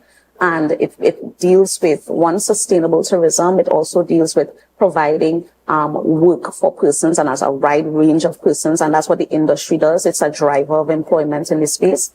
And how are we planning better? How are we utilizing the tools that we have? How are we looking at the trends outside of Tobago and being able to get on board with new trends? Not just trying to compete with what has been going all the time. Mass market tourism, niche tourism, but specialized niches, the things that Tobago have a competitive advantage in. So for me, there's so much work to still be done. And it's not up to me alone. We need people who are coming into this space who are passionate about this sector. And the work that I really have to do from a local perspective, and I hope that the award kind of gets people to understand that, you have to be passionate about this sector. There is so much that we can do, but we have to get excited, we have to get passionate, and we have to get down to getting the work done, together. Right, and even with this proclamation being given, as you indicated, it's individual, but it also recognizes the island. Mm-hmm. Does this make for any type of collaborations moving forward as it pertains to promoting Tobago in New York? So while I was there, it was such a productive exercise, and all of the travels that I take are really focused on building partnerships and collaborations. And on this particular trip, I had the privilege of speaking with Mr. Frederick Morton Jr., who's the CEO of Tempo Networks, and, really kind of driving home to him that Tobago is the next hottest thing. And coming out of that conversation, we've already started talks regarding a collaboration between Tobago and Tempo Networks and utilizing their platforms to showcase Tobago regionally, because the regional market is a market that we haven't really massaged. We focus a lot on the domestic market. We focus a lot on the international long-haul market. But the regional market has so much potential that we have not looked at just yet. So we are in talks with them for a possible collaboration with Tempo Networks to market and promote Destination Tobago and all things Tobago. In addition to that, I had the opportunity to meet a young man who is head of a Black Travel Influencers group. And they travel to different destinations all over the world experiencing carnivals. And he indicated that based on what he saw at Tobago Carnival, they have Tobago Carnival on their radar. And they want to bring a group of persons to Tobago Carnival next year. So we've also started discussions with those persons. And we recognize that group travel is a space that Tobago can also make its mark. Group travel, sports tourism, conference travel. So it's not just talking to the one-on-one travelers, the small families, the couples, or the solo travelers, but we have these travel groups that are going about to different destinations, and they want to access different things in a destination. They're not only coming for sun, and sea, they're coming for events, they're coming for sports, they're coming to sleep, because some of these trips are really as a result of burnout on the job and burnout in life, and they simply want a quiet destination where they could get away. They don't want much, all they want is a comfy bed and warm breakfast at any time in the day. And these are the things that I feel that Tobago could begin to segue into in terms of taking advantage of some possible competitive advantages that we can exploit in this space.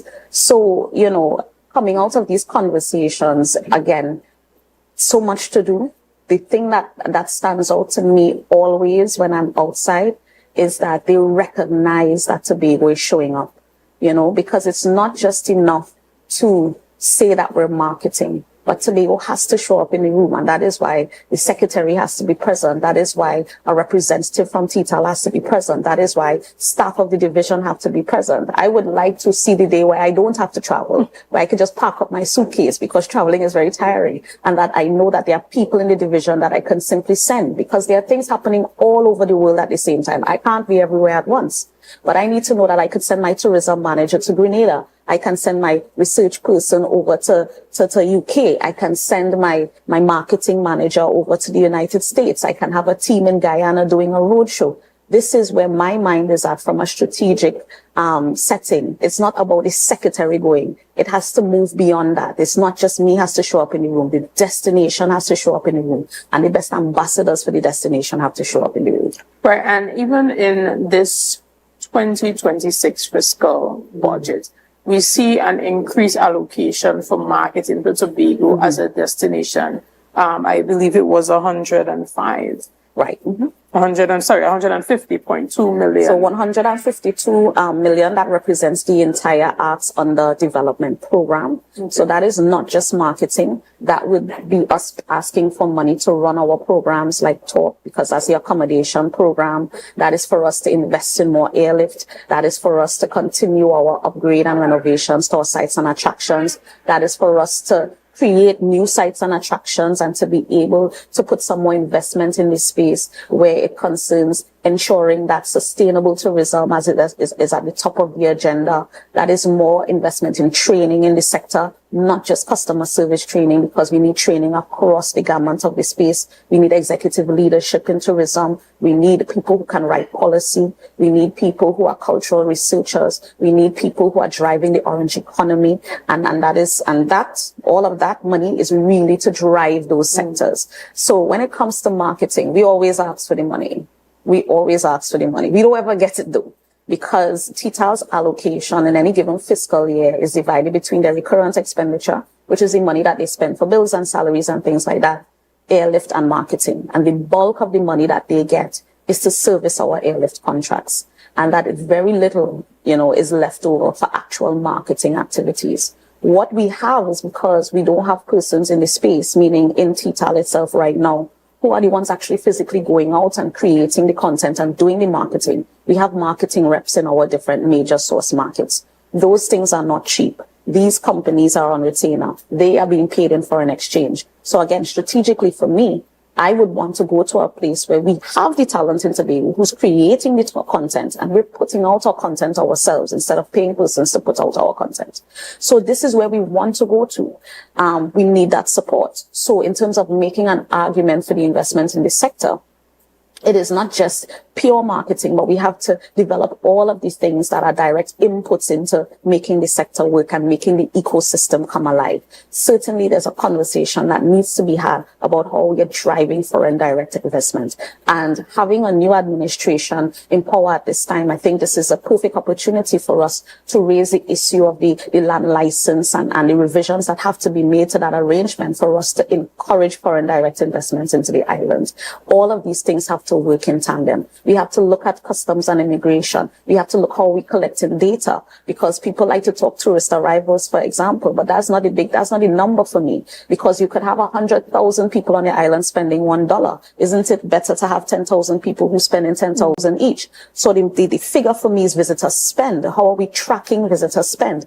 Can we talk about visitor spend per sector, whether it be in food and beverage, whether it be in accommodation, whether it be in events, whether it be in retail? We need to know what those numbers are, so that we have to build out that system where we are collecting that data. We need the sector to understand why we need the data, because if it is that we recognize that the trends are going in a particular direction with respect to a particular sector, then we as the government will know where we need to make an injection there, because something strange might be happening in that space. So I want people to understand that the tourism cannot continue to work in silos.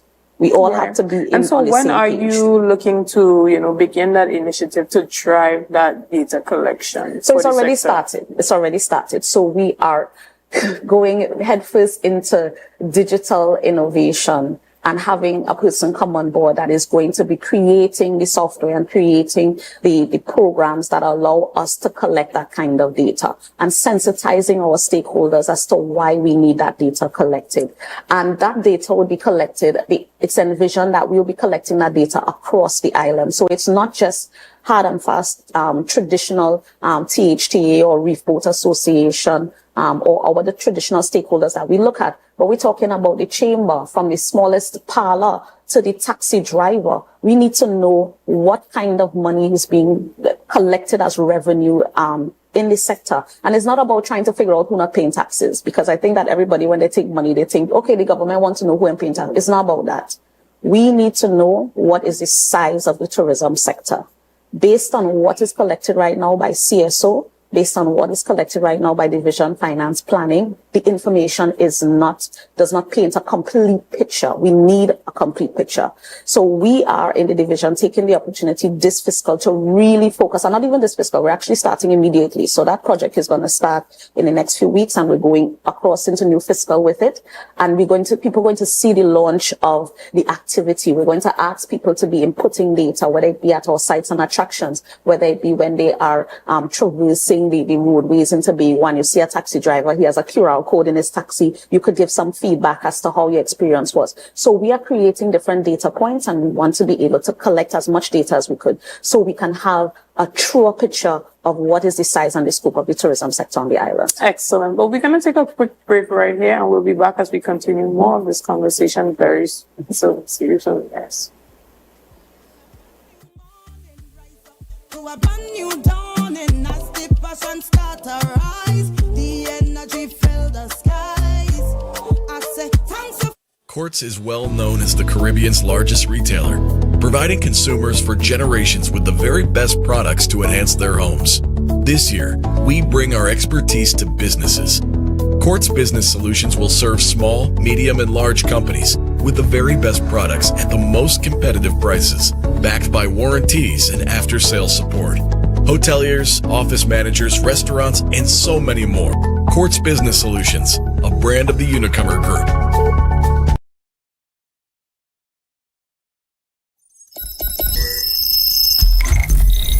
Welcome to Tobago Glass Supplies, where innovation meets excellence and service reigns supreme. Well, I want a proper window for me house, yeah? I want no shake thing in my place. Our commitment is simple: to provide high quality innovative aluminum, vinyl, and glass solutions for both commercial and residential spaces. We get one wall on the side and we get one hole. You can put a window there, invent something, a window for put there. At TGSL, we don't just meet needs, we exceed expectations.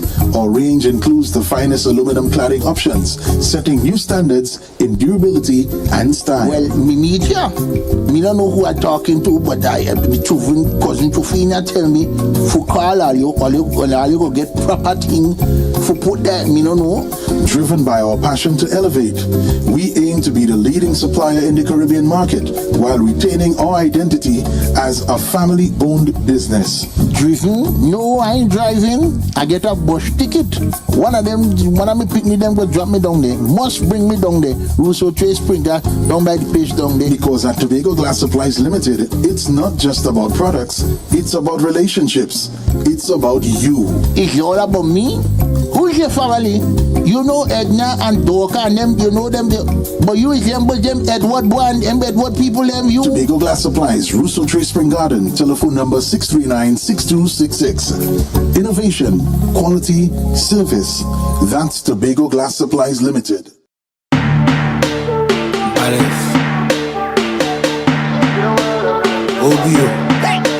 I see girls, I see fun, I see winding up in the sun, I see 10 bottle of rum, DJ start the thing, let me drum. Cause I see girls, I see fun, I see winding up in the sun, I see 10 girls to a man, DJ start the thing, let me rum my shit. When my team touch down, everything get wild. Hey, hey, hey, take out your flag and fling it up, take out something and fling it up, fling it up, fling it up high. Hey, hey, hey, start to jump up and fling it up, take out something and fling it up.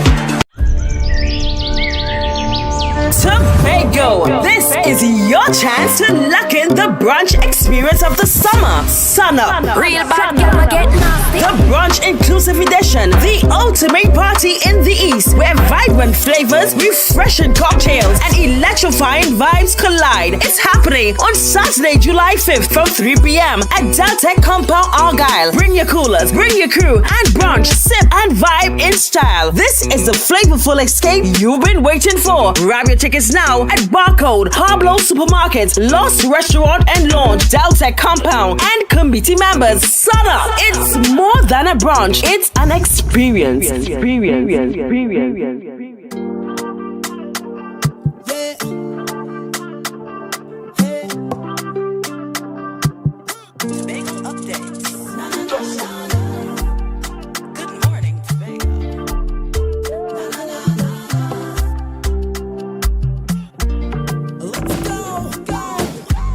It's a brand new morning, rise up to a brand new dawning as the passion start to rise. The energy fill the skies.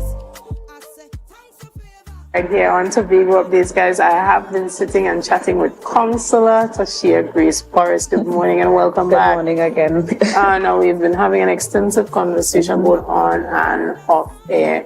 But we want to touch a bit on Tobago's Carnival because you spoke a lot about persons being interested in coming to Tobago. And this is just one of the many activities that are happening to help boost that tourism and driving that economic growth, through visitor arrival and festival tourism. Talk to us about the marketing for that. Last year, we saw a number of the stakeholders coming out and, saying we take too long to begin to market this festival. Although the dates are out there when it comes to that activation and going to different places and, sending out the ads and, just engaging the public. Right.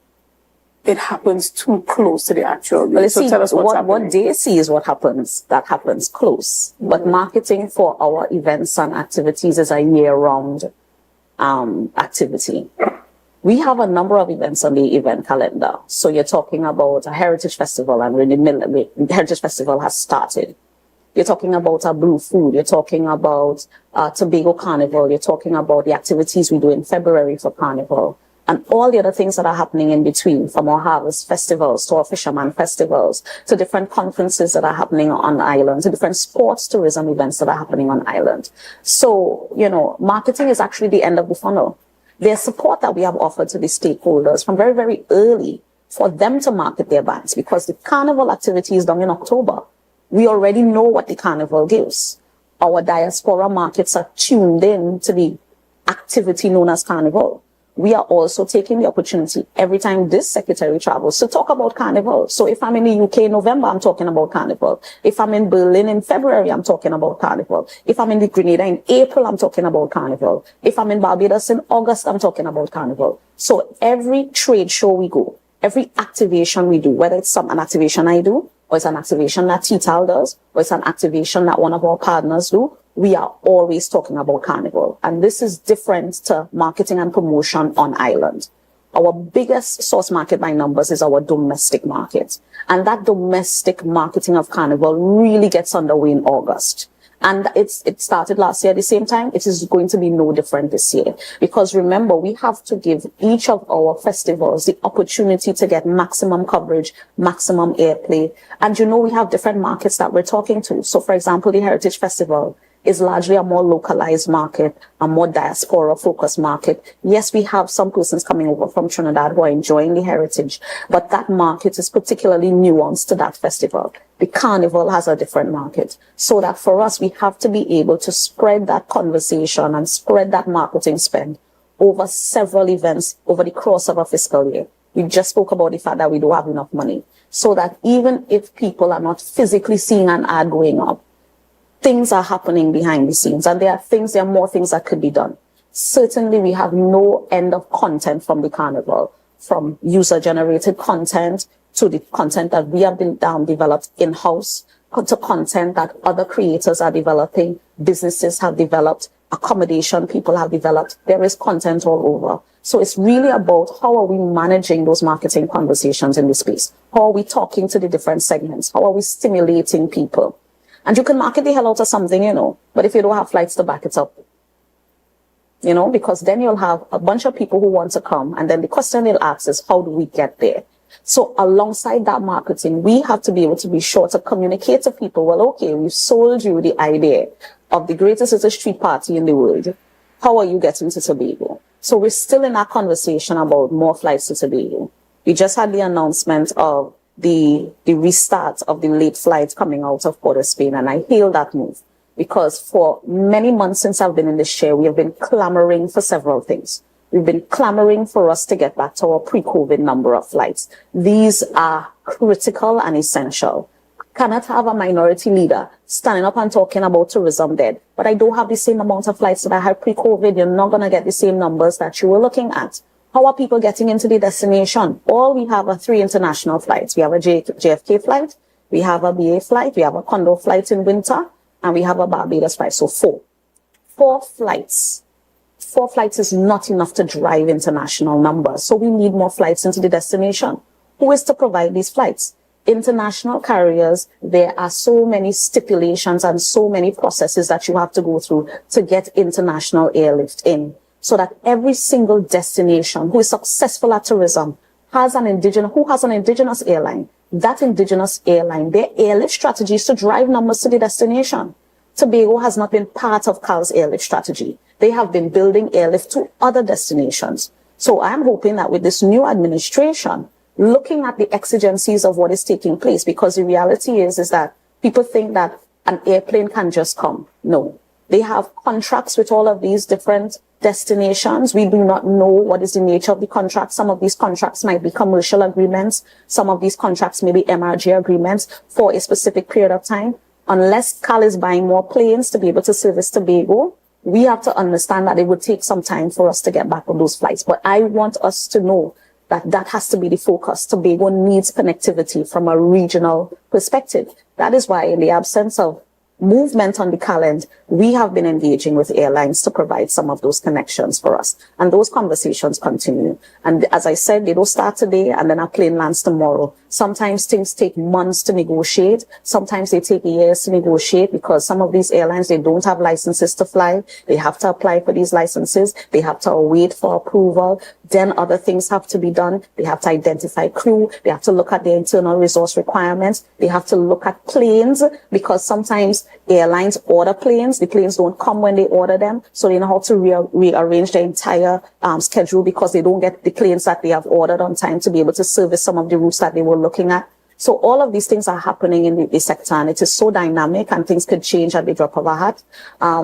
So that where I'm at is really to get that airlift, to make sure that the people who want to come and experience everything Tobago has to offer, they can get to the destination safely and they can leave when they need to. Understood. But there are a number of activities that are happening, a number of events. So, tell us a bit about what's happening, some of the things that we are unaware of, some of the things that we don't see happening. So what is really happening? This is actually going to be a very crazy period for us, because July is usually the busiest period of the year, and October now, because of the myriad of activities that are taking place in those 2 months.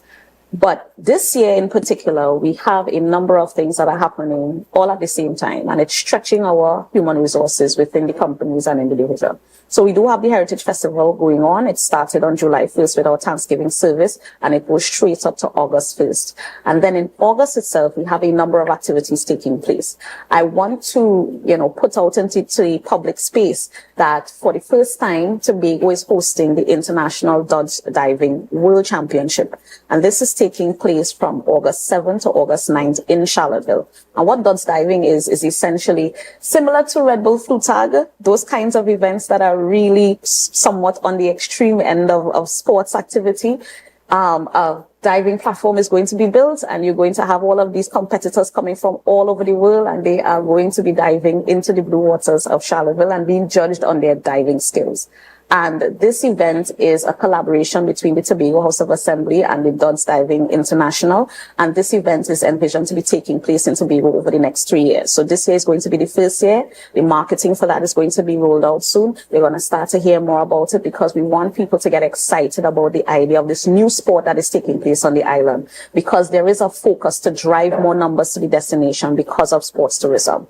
We have Tobago Day coming up, and I know that Tobago shows up big, loud, and proud in Tobago Day. It's one of our largest activations in the diaspora, and this year is not envisioned to be any different. We want to take the opportunity to really drive home in that space the fact that Tobago is a place to come, not just for Heritage Festival, not just for Carnival, but for year round, and to showcase all of the things that Tobago has to offer, not just for people who are from Tobago, but their friends, families, relatives, co-workers, anybody who has fallen in love with the island by route.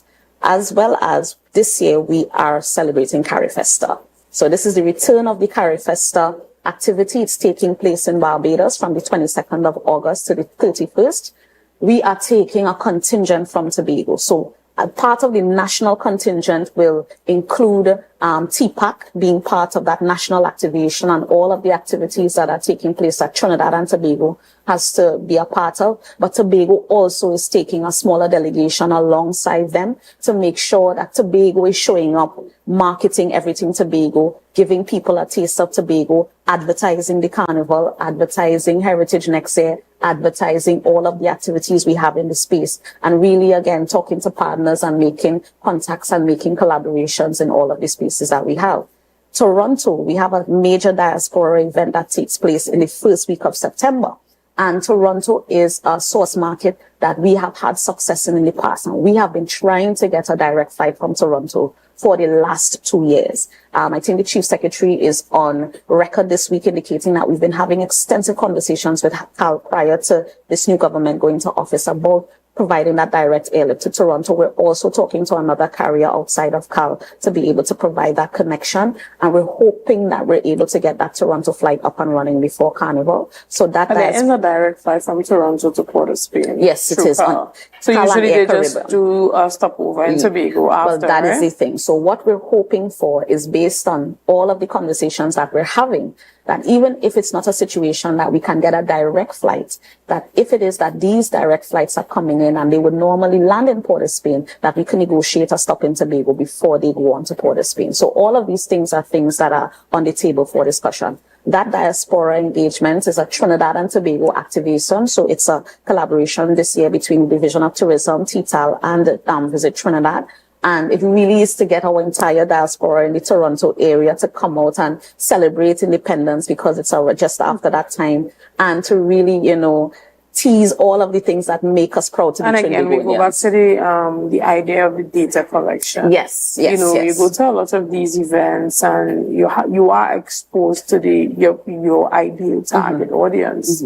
To find out how do they want to contribute back to Tobago's economy. Specifically, when you look at that Tobago Development Fund that's coming up from the Division of Finance, you want to know to what extent are Tobagonians abroad willing to contribute back to Tobago's economy financially as well, even in where venture capital is concerned. So is it a part of the strategy to collect data during these visits? So we always collect data, but different types of data are collected by different divisions and used differently. So the Division of Tourism collects specific kind of visitor data.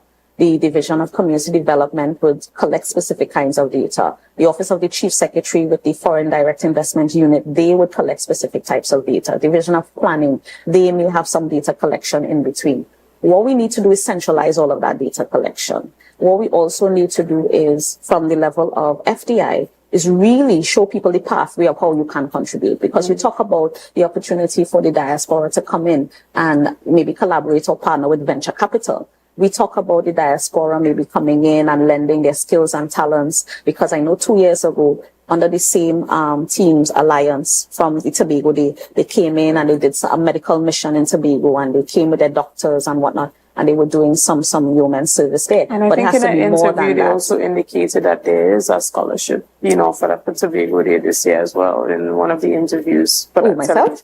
No, when I interviewed one of the organizers for Tobago Day, they are giving a scholarship. How do we extend that? Because there are projects that I think we could immediately identify in the Tobago space that our diaspora can really get on board in promoting and supporting. So it's not just about the THA given. For example, if I'm scrolling on Facebook, I always come across 1 or 2 posts every so often about photocopying machines in schools. All of the work that has to be photocopied on paper, the photocopying machine breaking down, Division of Education can't replace fast enough. This is an opportunity for the diaspora to maybe donate some photocopying machines. It's for us to look at smaller projects, whether it be painting a walkway, whether it be paving a road, whether it be fixing up a house for a disadvantaged family. I think that we have so many people who have so many things to give, and we have to find avenues for them to give and contribute, and for them to actually help us with their skills and their talents to be able to build out some of the systems that we need to be able to drive the progress of the island forward.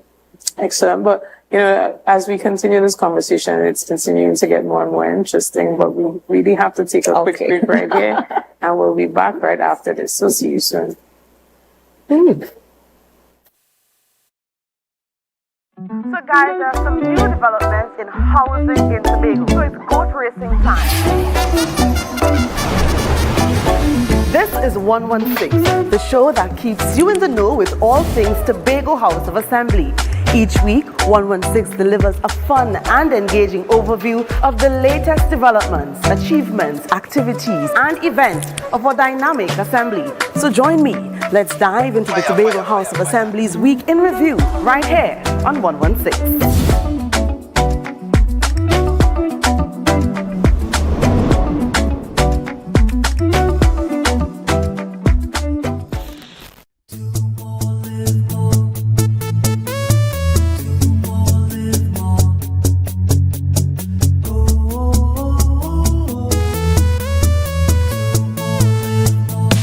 is how it's gonna go. They better look up below, 'cause this is your show, and everybody's gonna know. Say it to them once again. They better look up below. This is your show, and everybody's gonna know. That's how it's gonna go. They better look up below, 'cause this is your show. Dance Ensemble Tobago presents our signature event, Tobago Dance Sport Championship and Dancing with the Caribbean Stars. Lights, cameras, dance on 12th edition on Saturday the 12th of July, 5 p.m. The Chopin Cultural Complex Auditorium. See our dancers, all ages, compete in waltz, jive, rumba, salsa, mambo, and much more. Our Dancing with the Caribbean Stars. Who will take home the Mirror Ball Trophy? Mrs. Takiana Ned Augustine, the wife of the Chief Secretary of the Tobago House of Assembly. Miss Lynette Louis, vocalist entertainer.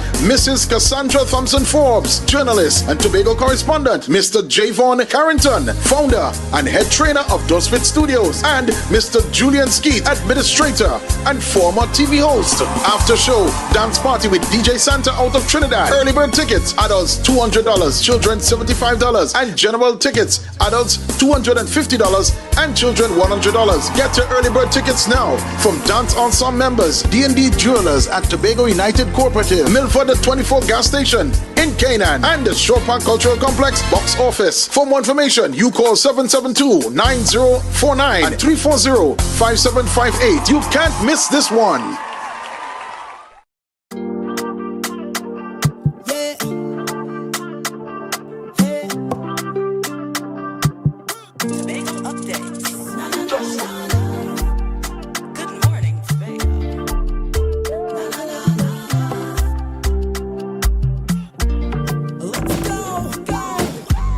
It's a brand new morning, rise up to a brand new dawning. As the passion start to rise, the energy fill the skies.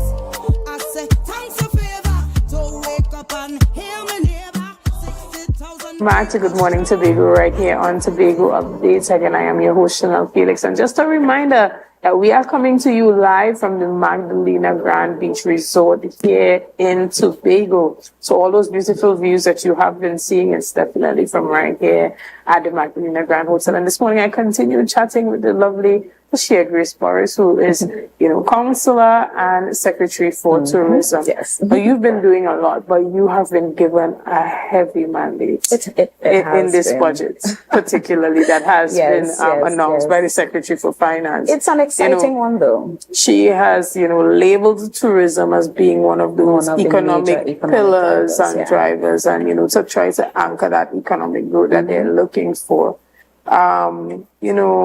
For the average Tobagonian, when they listen to the budget, they listen to hear, how does this budget affect me directly? And, you have those reef tour operators listening. You have those persons with the villas and, the accommodations and the restaurants and all those small businesses that drive tourism, the tour operators, and they're listening to hear, if you are saying that tourism is going to be one of the greater drivers of the economy moving forward, how are we being engaged in this? So tell us a bit about that strategy. So there's a simple funnel that I've used from day one. There are 3 pillars: standards and regulations. And that is literally policy. That's legislation. That's paper. That costs no money. But in order for us to be competitive as a sector, we have to be anchored by proper policy, proper legislation, proper guidelines. So standards and regulations are the thing that allow us to compete internationally. We are welcoming visitors from first world countries to third world countries. How are we managing our engagement with them from a policy legislative place? And that is why we have to have standards and regulations. And anybody operating in the sector has to understand the importance of standards and regulations. It protects us, it protects the destination, it protects the visitor. So we are going full speed ahead with that. We started the conversation with the last Minister of Tourism. We envision to continue that conversation because We feel as if the move that has been made by this new administration to anchor tourism with trade and investment speaks to us really aligning government policy with Tobago policy where the tourism sector is concerned. The middle part of the funnel, which is infrastructure development, and infrastructure development courses everything. And infrastructure is not just physical infrastructure. It's people infrastructure. It's product development. It's investing in training and capacity. Everything that in the bulk of the spend is that.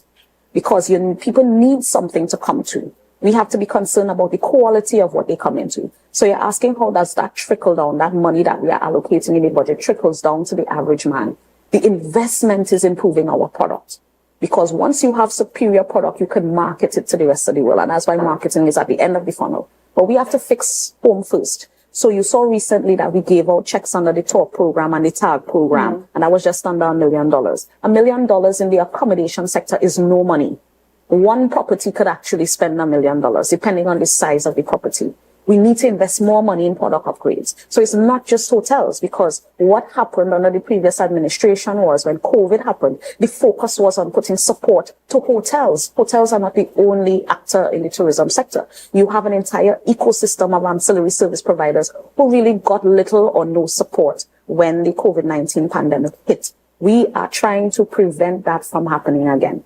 So we will be launching very soon in collaboration with the Division of Finance, our tourism and creative sector support program. And that is a grant program and a loan program that is going to be administered under the Business Development Unit, specifically for businesses in the tourism, culture, and creative sectors. So now, persons who are in the creative sector who may not have been able to access grants before are now given the opportunity to access grants. Something that is going to be a key change, especially for Tobago Carnival this year, is that grants will no longer be administered by the Tobago Festivals Commission. What we are moving towards is not necessarily a grant scheme where every carnival, you have a carnival band, you come, you get a grant, you produce your band, and that's it. We are looking at it as a long-term investment. So it's no longer you get a grant the size of the amount of masqueraders you have. That is an unsustainable business model. We have 2 tiers of grants. $20,000, $25,000, and then we have the loan program where you can borrow and you can get up to an access of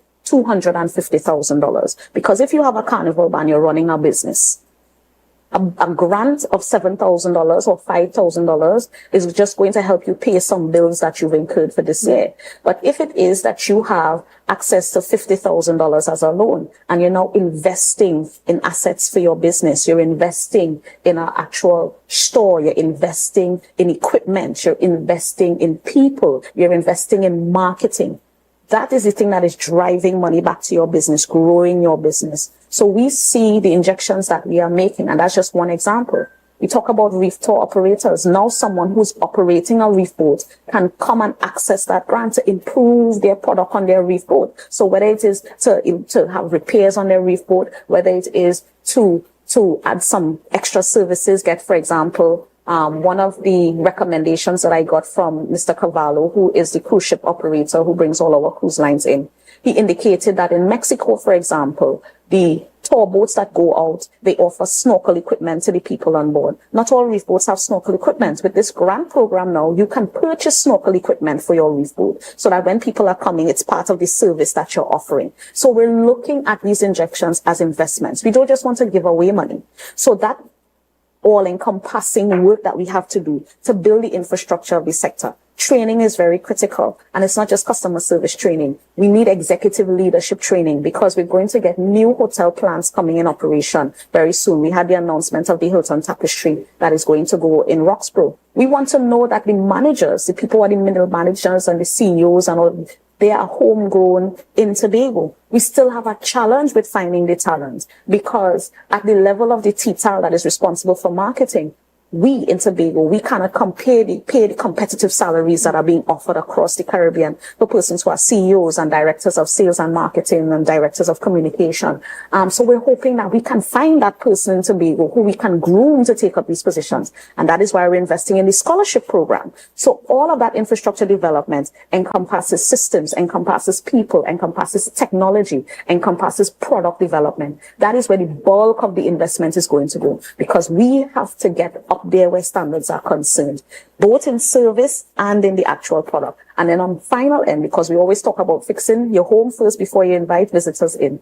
Once home is fixed, because we have to run and chew gum at the same time. So we fix in home and we still inviting people in. Because regardless of where we are at compared to other destinations, we don't have 5-star accommodations. We have 5-star villas. We have 5-star service in some places. We need to have 5-star service across the island. While we're getting to that place, we are still welcoming visitors. They are still coming to see and enjoy. They're still coming to experience the unspoiled, untouched, undiscovered Tobago. And I just want people, general, all of us to understand that tourism is always a work in progress. There's always better to be done. There's always standards to exceed. There's always expectations to go beyond. And that is what we have to do. Go beyond people's expectations. Really deep dive into the thing, get passionate about it, become its fiercest defender, and, and work together to achieve the things we want to achieve. Right. And, even as we round up our discussions, because unfortunately, we run out of time. We are out of time, but, this is my personal question. There's a THE election that's approaching soon. Would we see you facing the polls this time around?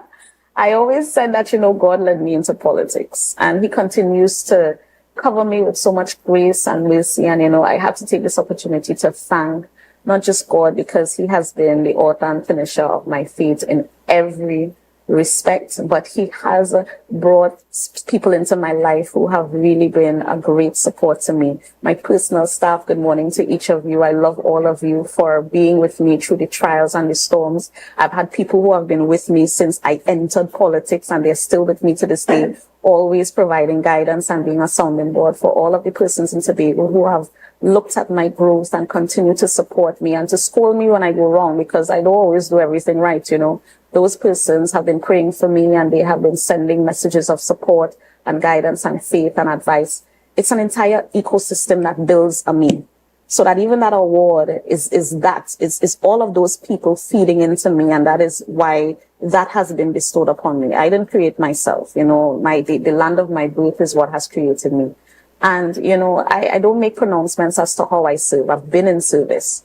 I've been working for 23 years, and when I look back on my professional career, I've said to myself, I've done everything that I feel that I could do by myself.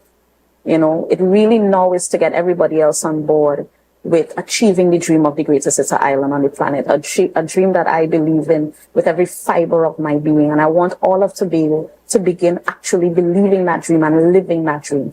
So whether that means that I continue in public life, that is left to be seen. I'm always available to serve my island, and in any sphere of endeavor that I've been involved in, I've always been serving my island. So I look forward to many years of continuing to serve my island in whatever capacity. I will always remain a strong advocate for the people of Tobago. I will always remain committed to the ideals of what we have been able to build over the last 3.5 years. I think that this administration has done a tremendous job across all the divisions to start to move the needle in the right direction. I mean, we've had to face a lot of challenges. We had to face a lot of obstacles. But when you look at the individual secretaries, you look at the individual assistant secretaries, you look at those who are area representatives, the councillors, you see a group of people. When you look at the chief secretary himself, you see a group of people who are completely committed to growing this island, and as I say, achieving that dream for us all. So I just want to take this opportunity in advance to thank the people of Tobago for all of their support.